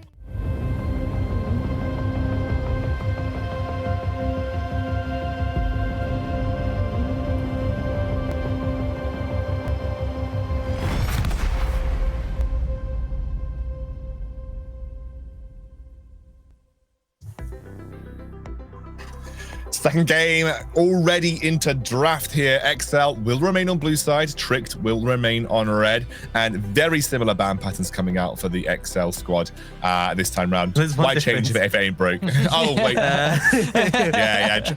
Tricked have decided. I could just imagine Tricked going away. It's like, okay, guys, what was the problem there? I do wonder, and I think they've come to a solution. Sona looks pretty hard to play into. I think their draft made sense as a response to it, but you could see the margins for error was the critical thing. A couple of missed executions, and suddenly you just don't have the damage to finish them off. So I'm interested to see how the fact that they're still going on red side and how that will shake things up now that Sona looks off the table. As obviously that was the first pick coming out from BTXL as one of the components of that bot lane matchup. Them banning Volibear and blue side now also tells me that they're looking for another priority pick, and they don't want to trade the Volibear for that pick too, because they had priority on it the last game. So question is, what are you going for? We've seen them with the Karma multiple times, where we've seen either Pride played at the top side, you can put it on Kissing, but there's also the other way around it. What kind of Kissing are we going to get? Are we getting the Thresh Kissing? Are we getting the playmaking guy, roaming guy? Are we getting the Enchanter guy? Let's see what this first pick is going to be. Well, critically, Trick no longer banning away that Calista, BTXL no longer banning away that Caitlyn, so we could see a big pick for Deadly coming out in this first rotation. He has his pick of the litter essentially in this scenario, and it's just see what Trick are able to respond into it. And yeah, it's just gonna be the Caitlyn, so they're not giving the Volibear over, they take the Caitlyn. The enemy team wanted to go Calista, which to me isn't really an issue pick, but even if they did into the Caitlyn, you would have a rough time. But just real quick, fast adaptation for Tricked here too. They went with the Morgana ban because they knew that they most likely were going to go with the Caitlyn too. So that is just fast adaptation too here. Yeah, I think exactly what I was actually going to say. They realized that Caitlyn was on the cards, and just getting rid of the Caitlyn Morgana lane, which has been obnoxious for a very long time. I think they realized that Caitlyn was being thought of here by XL. A lot of dive potential already picked up with Zori on a set, so potentially a threat to that backline, because I could see XL developing it. I think the two big support picks for me are the Karma and the Lux. I've actually seen a lot of Lux paired with Caitlyn as a strong bot lane for applying pressure, but it seems like XL potentially concerned about this dive potential, might just go for something safer, confident the Caitlyn alone can be that threat. And obviously, Kissing's Thresh is a really powerful playmaker, but also a safety net for your team. We'll wait to see what they go for on their final pick on this rotation. They've gone for the Thresh, which, as you've mentioned, gives a bit of more extra safety to the Caitlyn, but also it's one of Kissing's best champions across his entire career. I think I could say that about a lot of supports, but Kissing definitely has had a lot of good performances on his Thresh throughout the time. And actually, if they do lock in the Gangplank here, I would really like it. It's a great weak side pick for Sendo. It's a great blind pick top laner, and we saw Sendo step up in that last game. He really was a driving force for the XL roster. But I also want to know, was he good now because he was just playing against Java in top lane, which isn't really a good pick anymore because Weasel was forced to be this kind of engaged? Or was he actually just stepping up his game in this playoffs? Because we have had criticism towards Sendo, but he actually played a phenomenal game before. With this Blitzcrank coming in, you're just straight up contesting the bot lane here. Yeah, I mean, Blitz is picked up a lot as a counter to Thresh because obviously, he remains still when he's going for his hooks and you can just grab him in. Thresh is a lot squishier than champions. Otherwise, you'd find the bot lane like Nautilus. So an avenue to punish that, and it'll be interesting to see what AD carry they pair up with that, try and find the advantage. But PlayStation really throwing the gauntlet down against BTXL with their backs up against the wall. I mean, PlayStation, I think if you were to highlight one of the supports left in that competition, I think he is a support worth highlighting. I think he's had a lot of really good performances for Tricked, and I'm excited to see what he can do.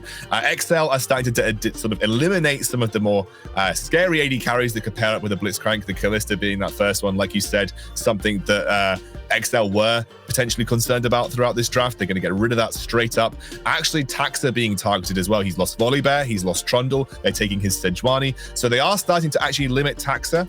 I wouldn't be surprised to see Taxa go onto something extremely comfortable like the Lee Sin for himself, or the Olaf, which is still up. Yeah, they're limiting Taxa. What I'm more concerned about is the global presence you can get on the map here. You still have the Gangplank, and we have just seen the likes of Galio and Twisted Faith tear up in the earlier weeks too. So if you want to go for, you can already see that you need some front line on the side of BTXL, then that Galio is something you clearly can go for together with some other engage. Yeah, Kale coming out as a targeted thing towards Wazo, that was something that he opted to pick up on early in the split as a potential carry threat. Now, Kai'Sa obviously does scale pretty well, but it's very much committing to this whole dive the backline sort of plan coming out from the side of Tricked, because it is going to have a rough time in lane unless your Blitzcrank is just on point. You need to be landing the grabs if you're going to be able to facilitate the Kai'Sa, because ultimately, if it's just, you know, the AD carries trying to trade with each other, Caitlyn will come out ahead with just a superior range advantage. Now, BTXL have a couple options here. I think ultimately having some tools to limit the effectiveness of this Blitzcrank of this set could be good. Olaf is an option for early skirmishing, but Gragas is potentially something that Taxa does play that could disengage, but actually going to go straight in for this Kha'Zix right now. So after this, I want to see a strong mid laner to try and provide that priority for him so he can really look to take over the game on this pick. What would be good for you? In my head, I was thinking Galio would be something that I would think about, but I don't know if it's strong enough to give priority to Kha'Zix. I think into an Orianna, Galio could potentially threaten, because if you find an all lane, Kha'Zix has a damage. So I think you could just go for that in this situation. Also, it allows you to lean towards the bot lane and provide a ton of pressure there, because we know how much XL love to play for the bot lane. They have a Caitlyn here who they want to ramp up in terms of gold. You now have GP and the Galio providing massive threat already to this Kai'Sa Blitzcrank. And ultimately, Blitzcrank isn't the best support when it comes to peeling or defending against dives compared to a lot of other picks who have much easier CC to execute on in these scenarios. Now we're just looking for the final puzzle here coming into it. Is it going to be the set jungle or top side? We still don't know yet, but this could potentially. Gragas, Vaso has played one game of AP Gragas in this AP Gragas top in this split so far. Would not be surprised to that given over. It's got good engage potential, good burst potential. You can threaten Gangplank in the lane. So maybe this is something that Vaso feels comfortable with, because, you know, Gangplank steps up, you just throw a barrel at him, you know, and then just you have that all in as well. So I'm definitely looking like keeping my eyes on Wazer on the top side of the map here. We're going to have a few minutes, or rather seconds, I guess, to break down these compositions. I'm going to throw it to you guys. Which of you would like to go first, and which composition would you like?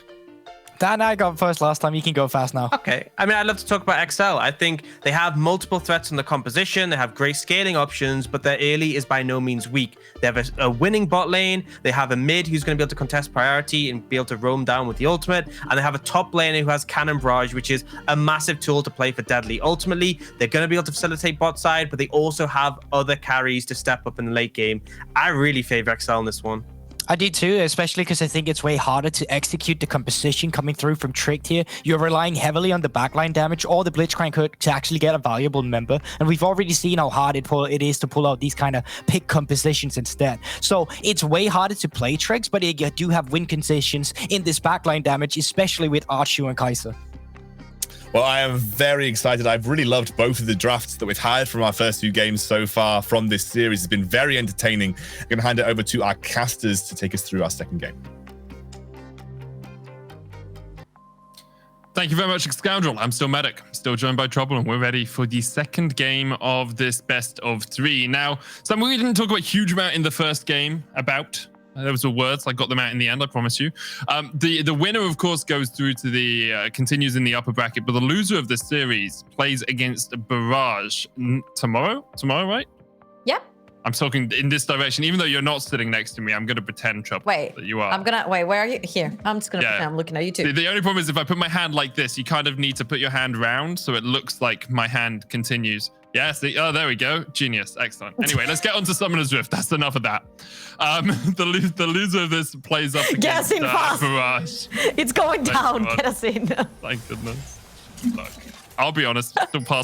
Any time past 6 p.m., I'm a lost cause. Right? I have to have a lot of coffee to keep myself awake. Hey, it is. It is. I'm about an hour and a half away from my bedtime. I get my beauty sleep, you know? Okay, so we heard from the analysts on the desk.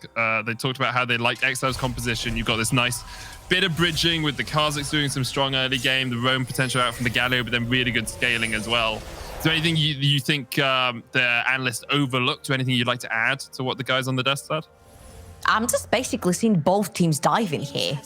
I feel like whoever pulls the trigger first between BTXL and Tricked will be the one that will come out ahead in the team fights later, because all you see is dive from the sort of Tricked, and it's the same thing from BTXL, right? They've got their globals, they've got big ultimates.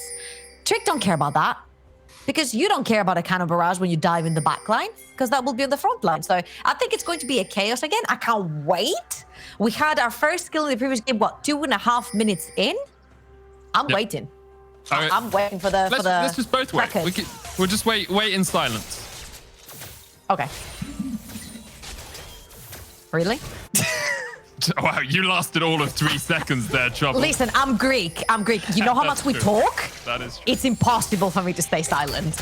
All right, so speaking of not staying silent, or speaking of speaking, is another way you could word it. Both the junglers got leashless starts here. The bot lanes wanted to be in lane, of course. Blitzcrank level 2 is really strong. So if you can get into lane, if you can land an early hook, it can really change the outlook of a lane. However, because both the junglers have started off leashless, you don't really know where the opposing jungler is. Taxler went blue into full side, top side clear. Soph went red into clearing out a ward, and now is over on his blue.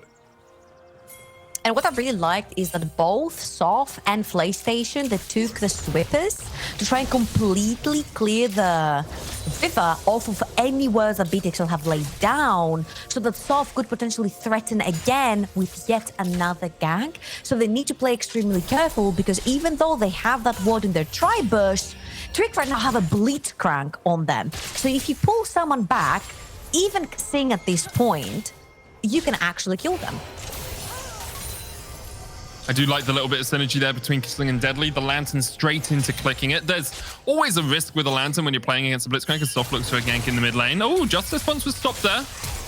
The face breaker flashed away from Hatrix. Soph will use the Haymaker to make sure he doesn't take any more damage. But yeah, there's always a little bit of a risk when you're playing Thresh into Blitzcrank that you put down a Lantern, and then the Blitzcrank just hooks where your Lantern is gonna be. Where it's gonna be, or where it's going? Like, yeah, so back to the not Thresh, where the basically. Lantern is, yeah, but like where you will be on the trajectory after you have taken the Lantern. It's a little bit of, you know, trigonometry, a little bit of complex maths. You gotta be good at maths. Okay, I get it. Most Blitzcranks can, you know, bend So here, the hook. the stakes are that we need to see if PlayStation is good at maths, basically. Yeah, if he's and good I at mean, maths, he gets the hooks. He should know a lot about lanterns, because, you know, he's named after the champion that has one, right?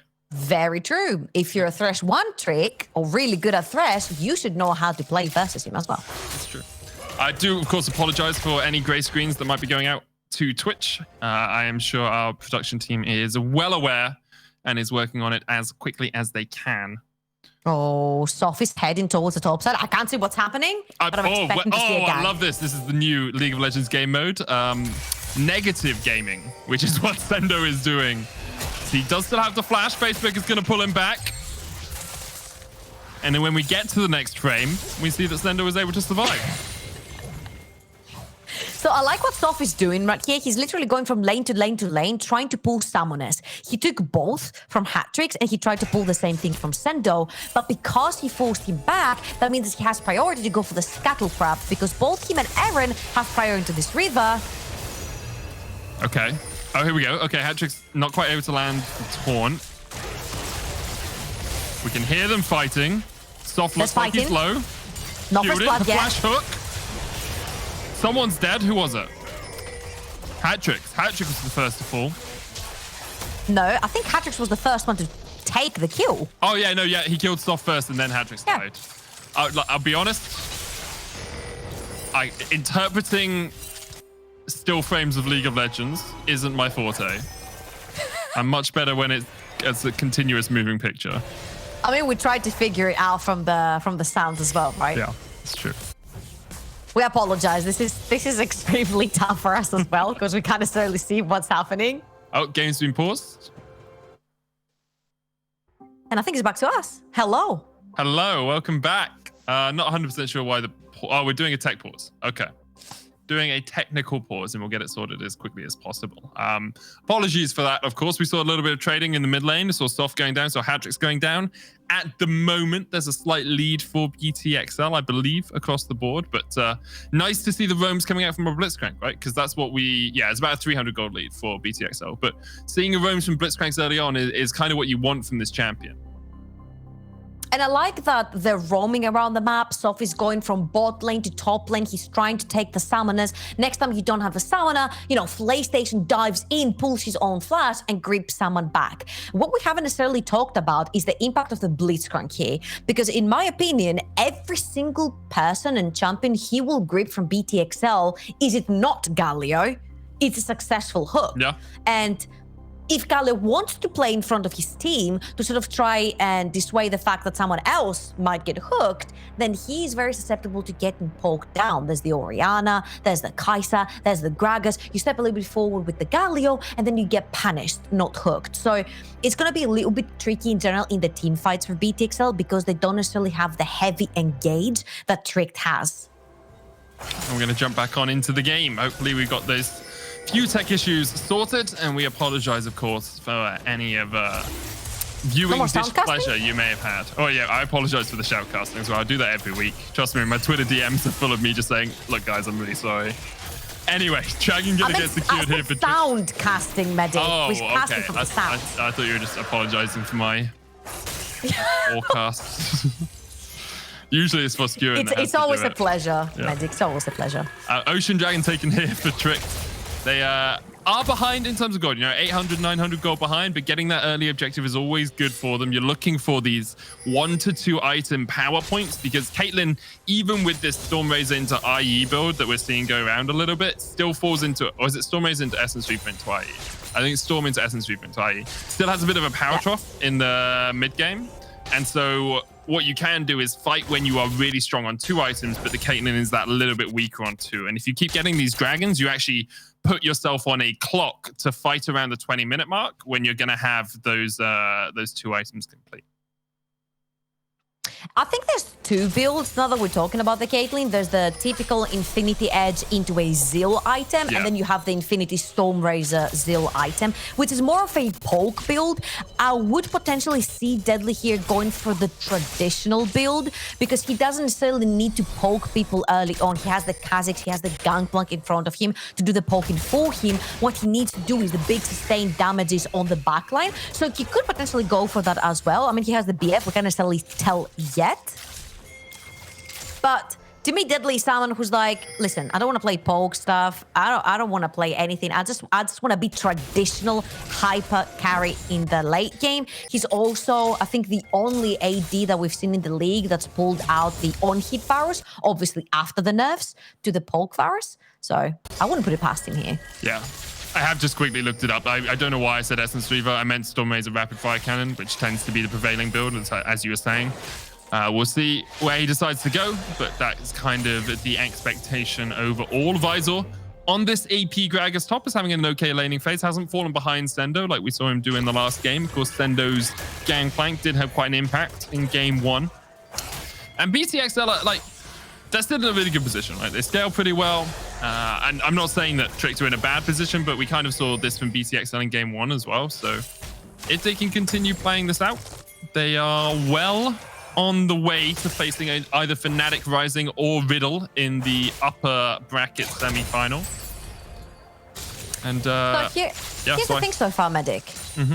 They both do scale, but Tricked want to start stacking dragons. So before the Caitlyn is powerful, before she gets her 2 items, they could focus potentially on Soul or catch a bug. Oh, he's gone invisible. Where's he going? He's right there. Hero's Entrance coming out here as BTXL look to take a fight. We stop time for a second as everyone goes airborne. Evan is dead. PlayStation pulled back. His thing has already used the hook, but PlayStation really doesn't have anywhere to go. Lands a hook, but all he's going to do is get Deadly into Deadly range. Double kill for the Caitlyn, and that will be a Rift Herald to top it up. That was extremely unexpected by BTXL because the play they've been pulling every time the Rift Herald comes up is that Deadly stays in the bot lane, he farms the wave, and only Kasing roams up to take that fight at Rift Herald.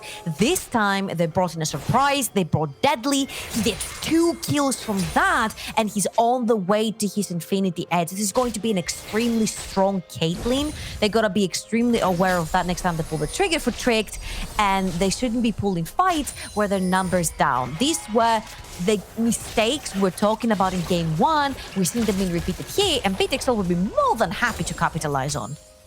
Yeah, especially since like BTXL, what I loved and what I've loved them doing here. Oh, PlayStation hits the hook onto Kasing, counter hook comes out, death sentence for a rocket grab. But what I love to see AD carries. What I love to see happen with AD carries is you give them the Rift Herald, right? If you know that one of your key components in the mid game is having a Caitlyn who's really strong, it's like, okay, just chuck the Rift Herald onto our Caitlyn. She gets faster recalls. She can reset for the next fight better. Not 100% sold on sending her top lane here. I think you should send her bot lane because you've got 55 seconds on the Cloud Drake and you could Rift Herald mid and to move Caitlyn down bot. But anyway, if you're going to do this, what you're kind of saying as XL is, the likelihood is we give up next dragon. We accept that we're not going to fight it unless we can find a pick, which they seem to be doing onto Emin right now. And we just utilize the time that Trick take to get the dragon to give our Caitlyn more plates in the top lane. She has the Rift Herald. She's safe by herself. Gangplank could try and close her down, but Deadly still has flash, still has heal. And so all the BTXL are doing right now is funneling as much gold into this Caitlyn as possible. I think even if it wasn't Caitlyn, honestly, if that was a Soraka, if that was any champion at all, it's Deadly. He's literally a funnel, and BTXL are throwing coins down that little throat of the funnel into Deadly. He's always been their carry. They've always been funneling gold into him, and now that you're on the Caitlyn, there's one more reason for that. He's taking all plates up the top lane. This is going to be an extremely rich AD carry, and he's not going to be able to compare to a Kai'Sa that wants to spike at 2 items with the more mana and the, I was about to say Leech Bane, but it's Rage Blade. Yeah. And by the time you're on the Rage Blade and more mana, the Caitlyn will possibly have 3 items on her, so she's going to be poking extremely hard. It actually looks like Achu is going for this Kai'Sa build we've seen over the last couple of days where you maximize your AD early on. So it will be, I believe it's lethality into Essence Reaver into Ginsu's. It's actually the serrated Dirk, if that's what it's called. Yes. And then you go into Mana Moon straight away. At least what we've seen in the NLC so far. You go into Mana Moon, and then you go into your Nasus Tooth. All right, we do just have a tech if you want to go AP. Which is why you are seeing our beautiful faces again. We'll get it rectified as soon as possible. And I'll find out from our people in the know exactly what we're going to do with it. But it's a good start for XL. You know, BTXL 1-0 up already with that Stone Lux that they played in game 1 here. Tricked are struggling to deal with the Caitlyn. They gave Deadly a couple of kills after they thought that they caught out the Kha'Zix, but really hadn't caught him out at all. And it's just going to be more and more tricky, I think, for Trick to actually find good ways to fight in this game. I think it's not quite that grim for them yet because they have the Gragas. I feel like with one misstep from Deadly, we've seen him play extremely greedy when he gets ahead, and he's never punished. I feel like if any team could punish a greedy play from an ADC that's immobile like Caitlyn, you could very well do it with a Gragas up top because the flash body slam is extremely hard to avoid, and if a cast pulls him back, then he's most likely dead with the tools they have on the side of Trick. What I'm really worried about is that, sure, even if you catch him, are you gonna have the damage to punish? Because now you're 1,000 gold behind.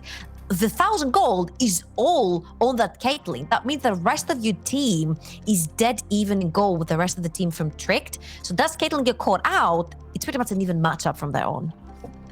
I'm just having a quick look at the spec client, and it's about 3,000 gold difference right now, Trouble. It's actually quite a sizable lead for XL because they just got the charge of the Rift Herald into the plates in the top lane. So that tie has now fallen. Caitlyn's sitting 2-0-0 and has picked up all 5 plates, I believe. So as you say, like if you can kill the Caitlyn, it's great for Trick, but it's going to be a pretty difficult job, in my opinion, to do that. We'll see exactly how Tricked are going to be able to work around it, because they do have the tools, as you say. You've got the Gragas who can body slam flash in. You've got the Orianna with the shockwave. You've got Kai'Sa diving in there. And as we've all seen, like a Blitzcrank in the late game, sometimes all it takes is one hook, especially against as squishy a team as BTXL. So you talked about the Kai'Sa diving in there. The Kai'Sa right now has one broken toothpick. You know how toothpicks usually have two ends? She has, you know, half of that. So she won't necessarily be that much of a threat. We're looking about a dual wielding full toothpick Kai'Sa with 2 items there that will be able to do the damage in the backline. And I think this is the point where Tricked should pull the trigger, no matter how far ahead BTXL is or not. I think this is where the spike is for the Kai'Sa. She can dive the backline together with the Gragas. The Gragas spikes on 1 or 2 items as well. So if we're looking at items here, I'd say 2 is the right amount for Trick to go. Yeah, and I agree with you. And they should be able to secure this dragon now. And I believe, I heard something in my ear, but wasn't 100% sure what was just said. Oh, we're going to go to a quick break. Okay, we'll be back in just a couple of minutes, guys. Very sorry for the technical difficulties, but I'm sure we want to show you all of the action from BTXL versus Trick. So make sure you stay tuned.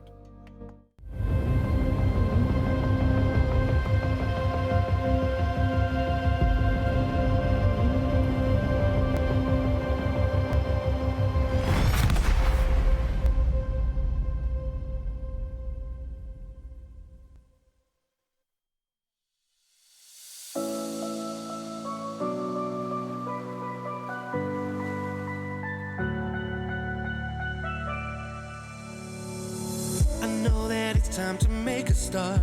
We can't stay where we are, my love. This is our one chance to chase the sun. We've got to cut and run, my love. For all the reasons we work so hard, for the life that we deserve. I know that we'll be on golden sands, seeing far across the world.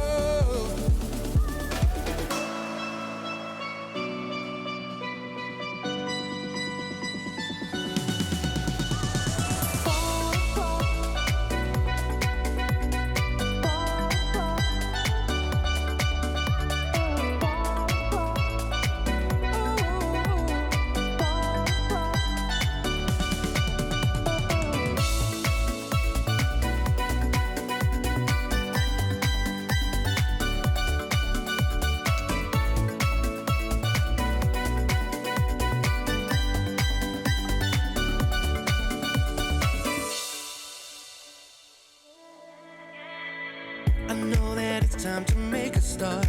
We can't stay where we are, my love. This is our one chance to chase the sun.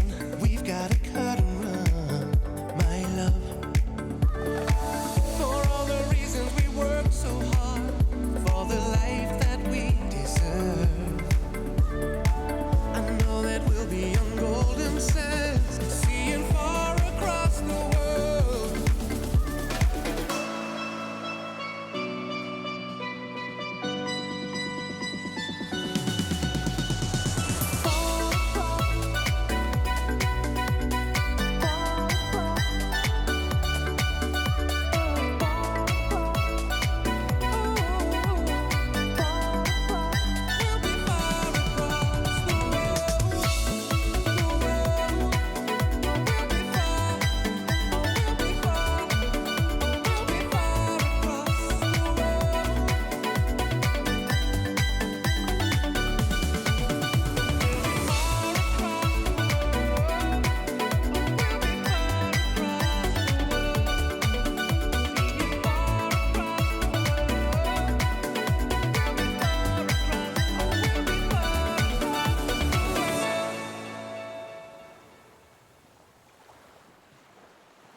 Am I wasting time? Cause I'm already gone. So long, can you stay the night? Cause you're the thing I want. I know you're feeling different when you're stressed out, but even with no makeup you still stand out. Cause no one makes me feel the way you do now. Like you do now. The way that you move your body, you make it look like a hobby. Every time that you touch me, it's electricity. Things we discovered underneath last night's covers. Everything came so easy. It's electricity. Electricity. Whoa. It's electricity. Electricity. It's electricity. When it's late at night, I feel you on my skin. My skin. You're all that's on my mind. It's finally sinking in. You're it. I know you're feeling different when you're stressed out, but even with no makeup you still stand out.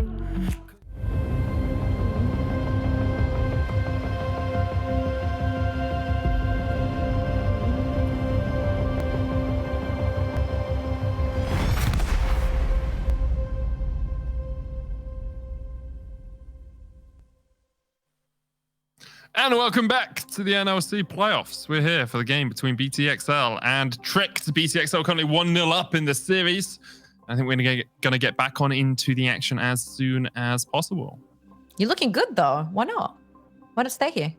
I mean, I just look at the League of Legends. What people don't realize is how easy it's so easy just to wear a shirt and then pajama bottoms, and that's the best thing about. I'm on the same broadcast. train. Yeah. Don't tell anyone. Don't tell anyone. I even ironed my shirt today, but as you can hear, you could hear for a second. I could hear there were League of Legends sounds going on, and they should be coming back to us in about a heartbeat, in about a moment. But Deadly has just taken the top tier 1. He's got a Rift Tail down next to him. He's got a lot of plate gold and is in a really good position. And now he's going to get his second charge out of the Herald as well. So BTXL putting pressure on the top side of the map. And Tricked right now, you see that they're trying to reply with an objective of their own. They have full... Wait a minute, Kasing? He's okay, I think. It was explosive cask into attempted knockback of Kasing underneath the tower, but Deadly and Kasing were aware that it could happen, so the stopwatch was popped. And look at that, it's a 2,000 gold lead for Deadly right now. 2.2 to be precise, and that really hurts for our 2 onto this Kai'Sa, because you cannot, for the life of you, match the damage of that Caitlyn anytime soon.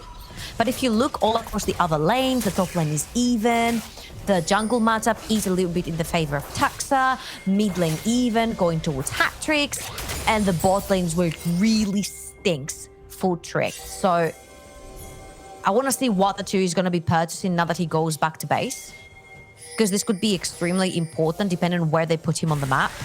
Because I don't think you want to go and face the Caitlyn straight away. He's going to be going down the bottom.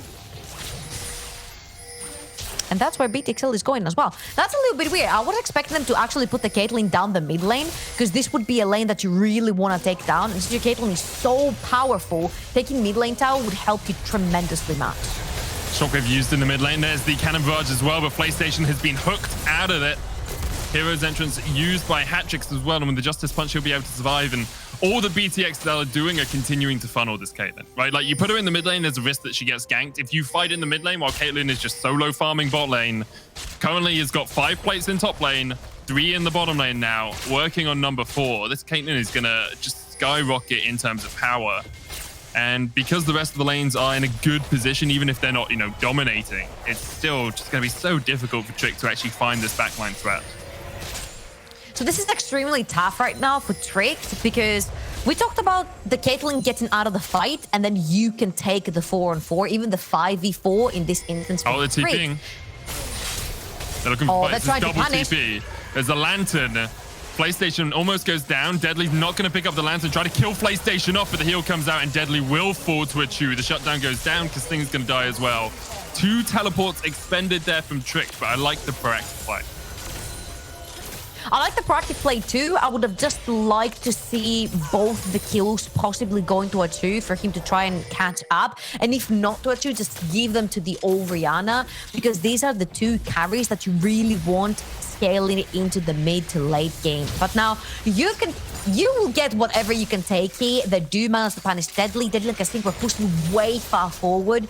We mentioned how when Deadly gets ahead, he usually underestimates the power of the opponent team punishing him, and Trick pull all of the resources, double TPs on him, and take down both him and Kassim.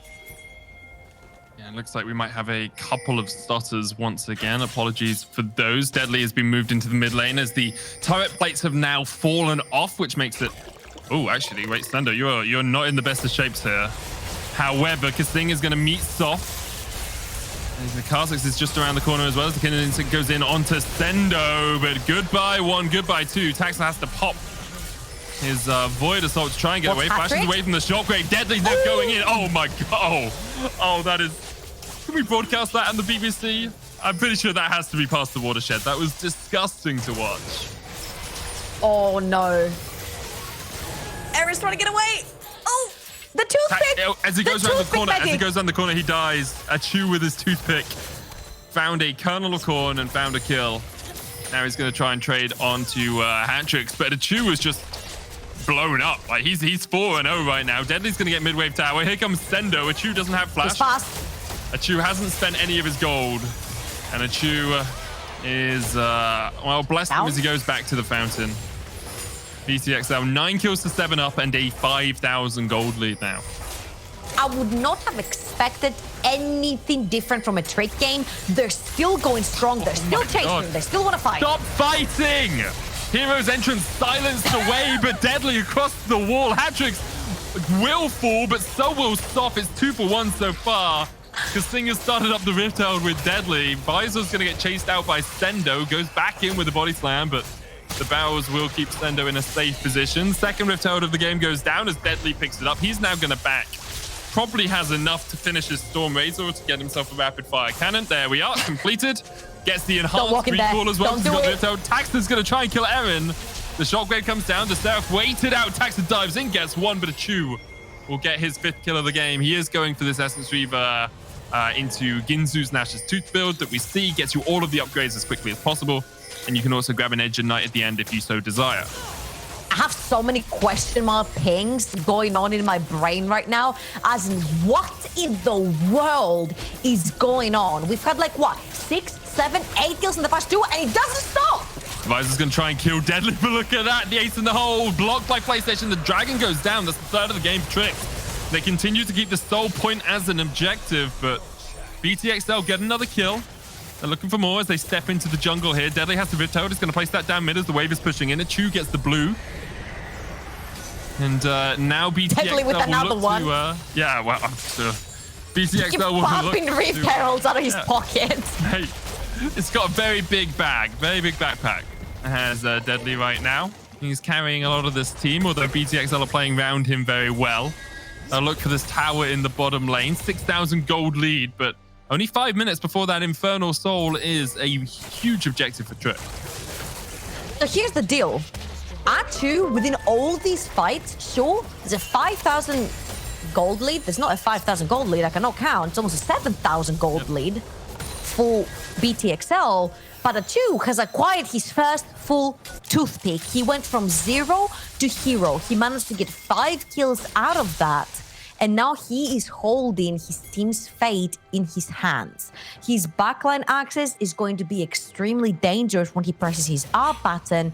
And very shortly, BTXL are going to have to respect the Kai'Sa diving in. So far, Trick have taken a lot of fights and they're taking a lot of these skirmishes, but they're not coming out ahead. And this reminds me of the Monster game where they kept on repeating the same play over and over and over and over and over again, where they completely lost the game in 20 minutes.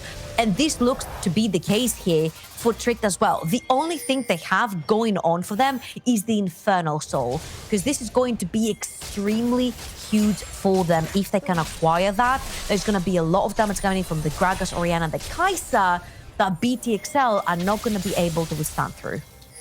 Yeah, it's going to be really interesting to watch because we focus on Deadly as you expect to. Like BTXL have been a team that have played around Deadly, but then you look at the other lanes, Hatrix is 1,000 gold ahead. Sendo is 2,000 gold ahead, and both Galio and Gangplank can do a huge amount of work as the game goes on. I mean, even Tax is 1,400 gold ahead in the jungle, and this Kha'Zix is nothing to be sniffed at. A Chu and Visor here in the bottom lane going to try and push Sendo out. There's the Killer Instinct in. Sendo really not the target you want out of this. They will be able to take him down. The Cannon Barrage is a little bit of a chunk. The Shockwave used in the top lane as BTXL pushed towards the inhibitor tower. Evan jumped on here by Tax, but that's one down. Only PlayStation left to defend, and Deadly can just turn back towards the inhibitor. The turret goes down, and BTXL actually accepting that they do not want to take the inhib down yet. You can have a risk where you funnel more gold into your opponent's pockets, more gold and XP as the super minions push in a lane, especially before, you know, the 20-25 minute mark. So BTXL deciding they don't want to give that extra advantage over to Tricked, and instead just stop at the inhibitor tower. There's the Storm Mazer complete on the Kai'Sa, on the Colors. Oh, too many things that start with C sound on the Caitlyn. Now with a minute and a half left, or a minute 50 seconds left on the Dragon, and about 5 seconds left on the Baron, we'll see how BT can set up their vision control, because so far this game they've looked really strong. So far this series they've looked really strong, and so far this split they've looked really strong. We'll see if they can continue those winning ways.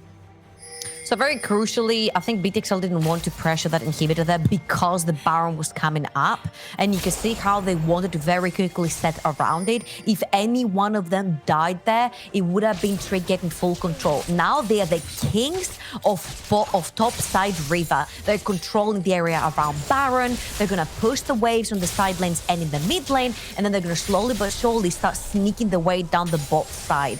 Now, Trick can have control, but because they have to push the mid lane wave, they know that BTXL have the numbers advantage. So they move in and they'll get control of both rivers and both objectives. But this one on your screen right now that's about to spawn is the most important one. The soul that BTXL absolutely does not want to give away to Tricked.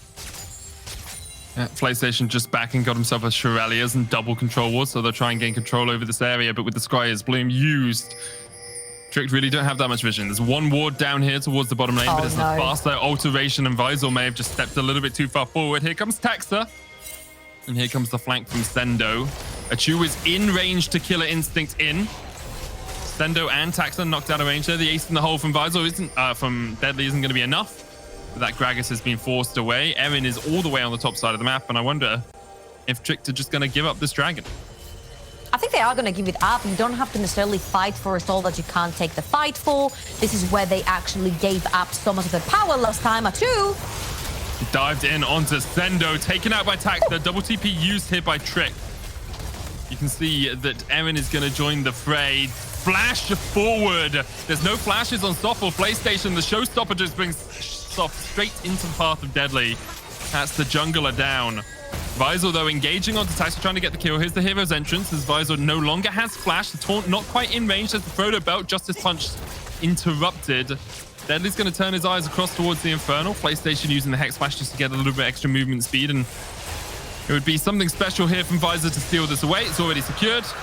Lantern used by Deadly to get across towards this red buff, and Visor might be able to escape, but with the red buff slowing him up, I don't think it's going to be the easiest of paths for the Gragas. He goes in, tries to get the damage down, but Deadly's just too darn strong. I think Tricked are playing a little bit desperate right here because they know they need to make a huge pick for them to win the fight. It needs to be a 5v4 or they can't win. The money on BTXL are too strong, and Aaron could be very dead. Caught out once again. The taunt comes out with a stopwatch used by Aaron to keep himself alive. Oh my god. That wins the war was pretty darn devastating. The jump in with the Ecathian Rain from Achu. Deadly not here right now. Another taunt from Hadrix. He gets the double in a 1v4. And you know, we've been praising Deadly. We've been talking about him a lot. But Hadrix has had a stellar couple of games. First the Swain, now the Galio. He is popping off this series. Honestly, I feel like Hatrix has had an insane game in this one particularly. He's 4-man taunt up in the top quadrant. This 1v4 right now, he is extremely strong, and he's showing that he doesn't necessarily have to play an assassin to be an assassin, because this Galleon right there is a full-on assassin. And again, Trick are getting very desperate. They know they have to get picks in order to fight BTXL. They know that the win condition is the Infernal Dragon, but with BTXL choking the vision away from them, it's going to be extremely impossible for them to not just walk into the river, but to even try and take a fight without any vision available to them. My assumption is that Deadly's about to back for his second completed Zeal item, his 4th item in the game. Just goes back. Nope, he's not. Maybe he picked up an Elixir. He was farming jungle camps. Oh yeah, there we are. Static shift complete. Just took a little while to update. So Static alongside the Rapid Fire Cannon, the Storm Razor, and the Infinity Edge 4-item Caitlyn. Pretty much full build is in such a strong position, and this is where BTXL will just want to set up vision control around the Baron and then look to take that down. They are so far ahead right now, 9,000 gold. And really, the only thing that could cost them this game is losing that Infernal Soul or just really poor positioning in a fight. Maybe a good hook from PlayStation onto Deadly could turn things around, but BTXL able just to hold on to this. Sendo is going to push in a side lane, still has the Cannon Barrage to influence the fight if it begins, and the TP if his presence itself is needed. At this point, I feel like even if they do get the Infernal Soul, and make BTXL's team fight in life a tiny bit harder than it is, I don't necessarily think it's going to seal the deal, because the goal difference between the champions is extremely large. There's a 2,500 gold difference between Sendo and the top lane. Talking about the top lane, Sendo has a really good flank position here. Evan almost dead already. The shockwave only hits onto Hatrix. Hero's entrance coming in from Hatrix, and Deadly's already gone unstoppable. There's another attack that kills PlayStation. Sendo on the wrong side of this wall, and he will get taken out in response, because looking for the hook can't quite land it on Visor. And the minion wave isn't really in the right spot for BTXL, but they can wait. They can hold on for just a second as the wave now pushes in. And this turret will be forfeit by Tricked. Visor would have to do something very special. And again, I like taking the inhibitor tower, but BTXL maybe playing this one a little bit more tentatively than I'd like. I feel there is a point at which you can up the tempo just a tad, and you don't want to allow the enemy team opportunity to get into a strong position. You want to stop them while you're ahead by doing things like that. I'm 100% with you. At this point, there are 10,000 gold in the lead. You can afford to make this plays. We just saw them dive in and inhibit a tower, and they just lost one member. I think just Sender just overwent the distance there, and he overdid it a tiny bit, but that's fine because they don't necessarily lose too much. It would have to take multiple shutdowns, multiple kills, an Infernal Soul, and a Baron for Trick to turn this around. So if they manage to take these 2 big objectives on the map, this is where we'll start talking about Trick maybe turning this around. If they lose one of the 2, I think it's pretty much over here, Medic. I agree with you. The Dragon up in about 30 seconds time. Actually, double pings coming out here from BTXL. They might be... Oh, they were debating rushing the Baron and seeing if they could get it before Trick did anything around this Dragon, but instead they're going to get mid-prio. They'll just give it away. They don't care about the Infernal Soul at this point. Oh, we'll see. At the moment, they have the wave pushing in mid. The flash forward from Kissing. There's the hook. And even with the showstopper already, Deadly's dominating. He is untouched. A Chew will fall to the ace in the hole. Goodbye, a double for Deadly. Living up to the name as he rattles off the kills. There's the triple Soften Visor. Just going to retreat down towards the bottom side of this map. This might just be game over. Hatrix and Taxa will take the Infernal Dragon. Visor jumps across the wall. Deadly is clearing out minions, not really attacking any objectives, looking for a Quadra. He could be winning the game right now. You know what's more important than winning? Apparently kills. Yeah. Doesn't even get the Quadra kill because it took him too long. I mean, honestly, I would buff my KDA too if I was having such an easy game against the team that we actually praised to be the one to be able to beat Fnatic, to beat BTXL. And BTXL is putting a huge bang on no posted on their foreheads because this is not happening, at least not today. Obviously, we said again, none of these teams is out yet, but we talked about the importance of Trick getting both of these objectives. maybe at least one could give them a little bit more survivability into this game, it's BTXL taking both. I mean, BTXL is just in such a strong position. You even got QSS now on Deadly. I assume he's going to get his Mercurial on this back. There we are, full items. Full build Caitlyn, level 15, 11-1-6, 60 CS lead. Like, Caitlyn is going to do work during these fights. No discredit to the rest of BTXL. They're all stepping up. Great flash hook from Kasing onto Erin in that last fight. But it's all about protecting Deadly, and it is working out well. 13,000 gold lead for BTXL, and I think as a lot of people expected, they are looking pretty solid to take this best of 3 versus Trick. Of course, Trick play up against Barrage later on. They play tomorrow in that elimination match. I mean, at the moment, he's going to feel the cool of... Oh, I thought he was going to back. I had a really good line, and then he didn't back. Wait, okay, he's recalling again. Here we are.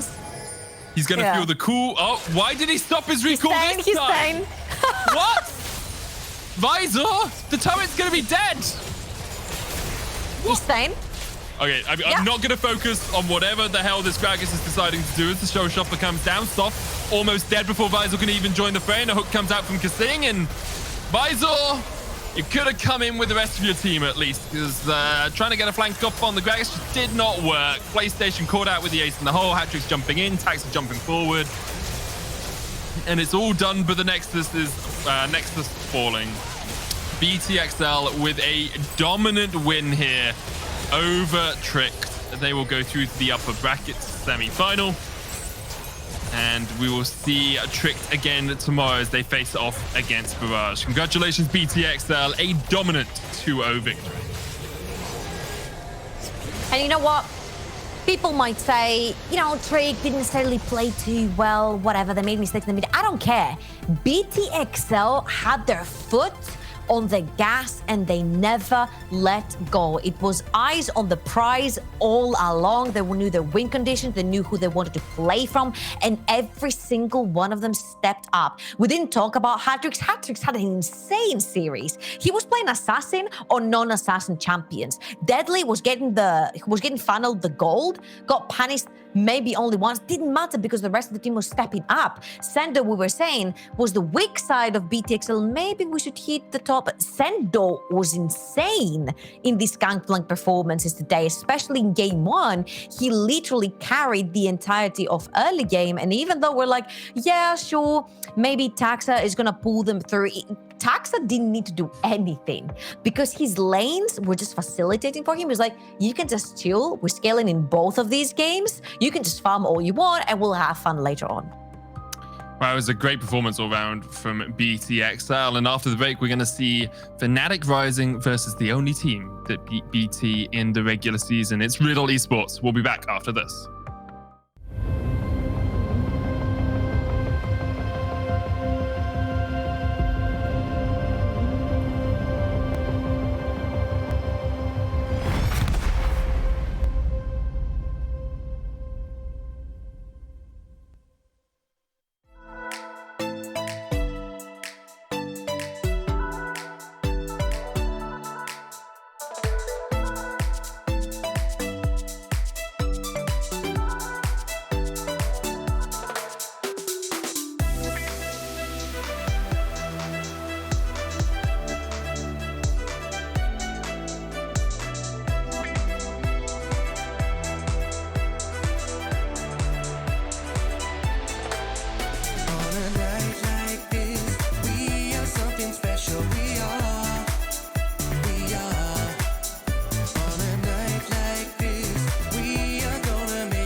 sparks fly into a summer night.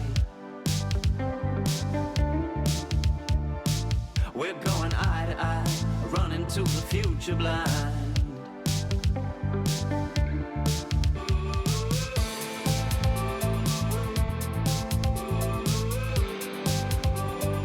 Running to the future blind.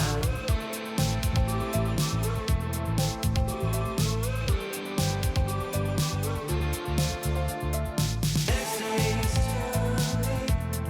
nothing really matters. My midnight sun,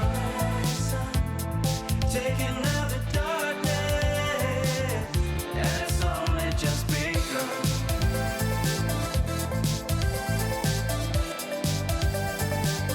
And it's only just begun.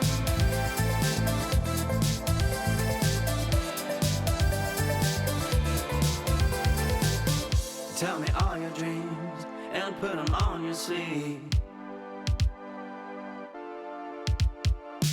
We're going eye to eye, running to the future blind. Let the sparks fly into a summer night. We're going eye to eye.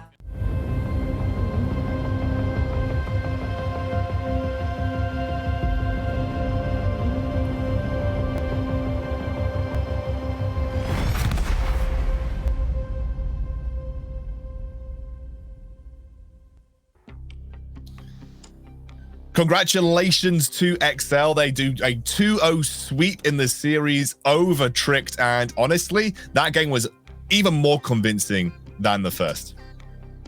Yeah, I mean, ultimately, I think this was textbook XL. They put all the resources into the deadly basket. They managed to have a strong mid laner who was able to roam, but it wasn't special. This is Hatrix really coming into his own. I think he had a huge performance, and finally, we've seen the player that we needed to fill Special's shoes. I think Hatrix had an amazing series. Game 1 of the Swain, he was super impactful in this Galio play.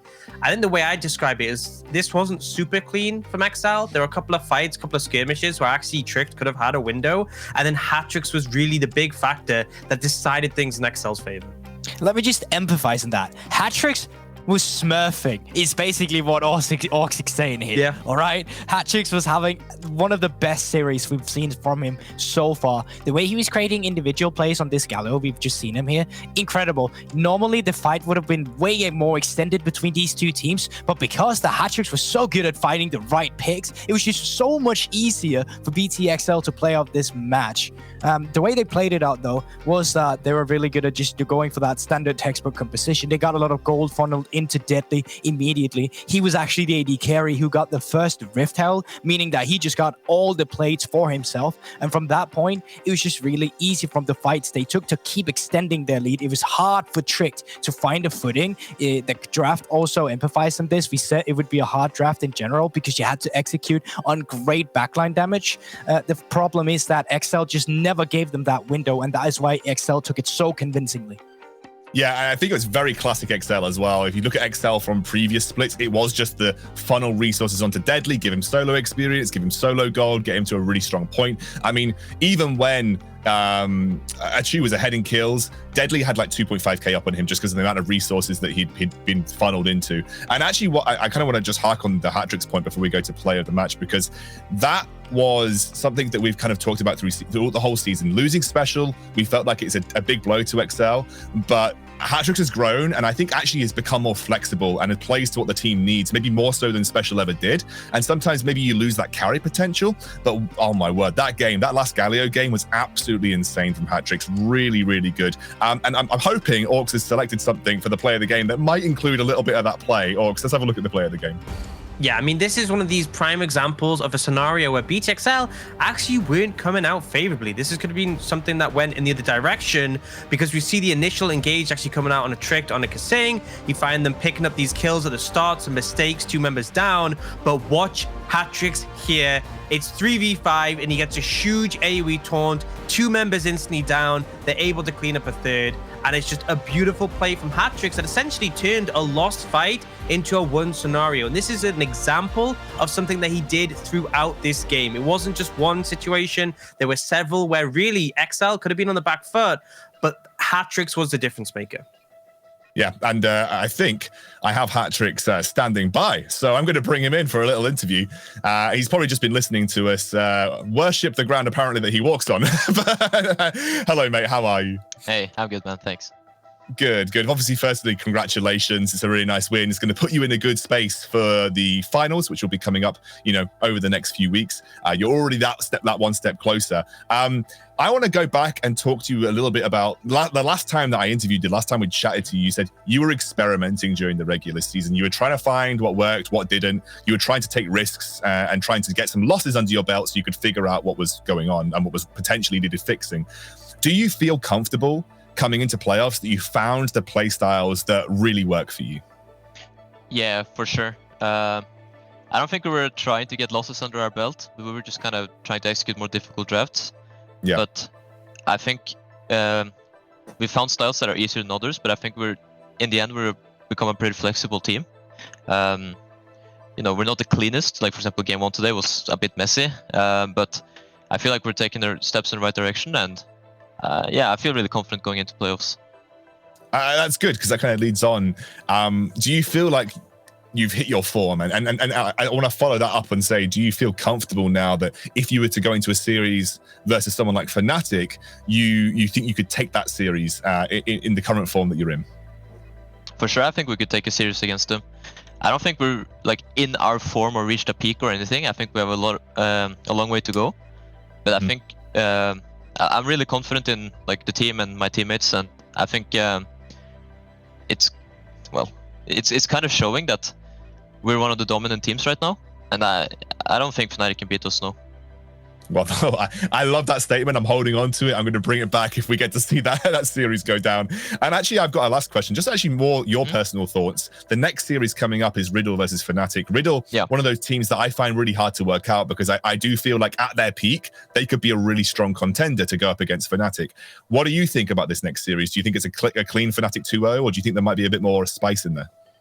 Well, I think Riddle is for sure better than the teams in Group B. I think they've had a bit of up and down performance, but for example, the 2 games against us, because they're the only team that beat us, they drafted really smart and had really solid drafts, and I think they executed really well on it. So I think it depends a bit more on how they decide to play, because I think Fnatic are really solid like through and through, but Riddle has more to prove. So I think with the right draft, they could take games, but I think Fnatic are going to win it.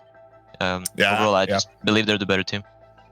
Yeah, I think most people would agree with you, but I do think that there is that potential for Riddle to at least put a big challenge up. Now, we're going to see you, I believe, later on in the week, or maybe next week. I can't get the schedule in my head. I believe it's next week.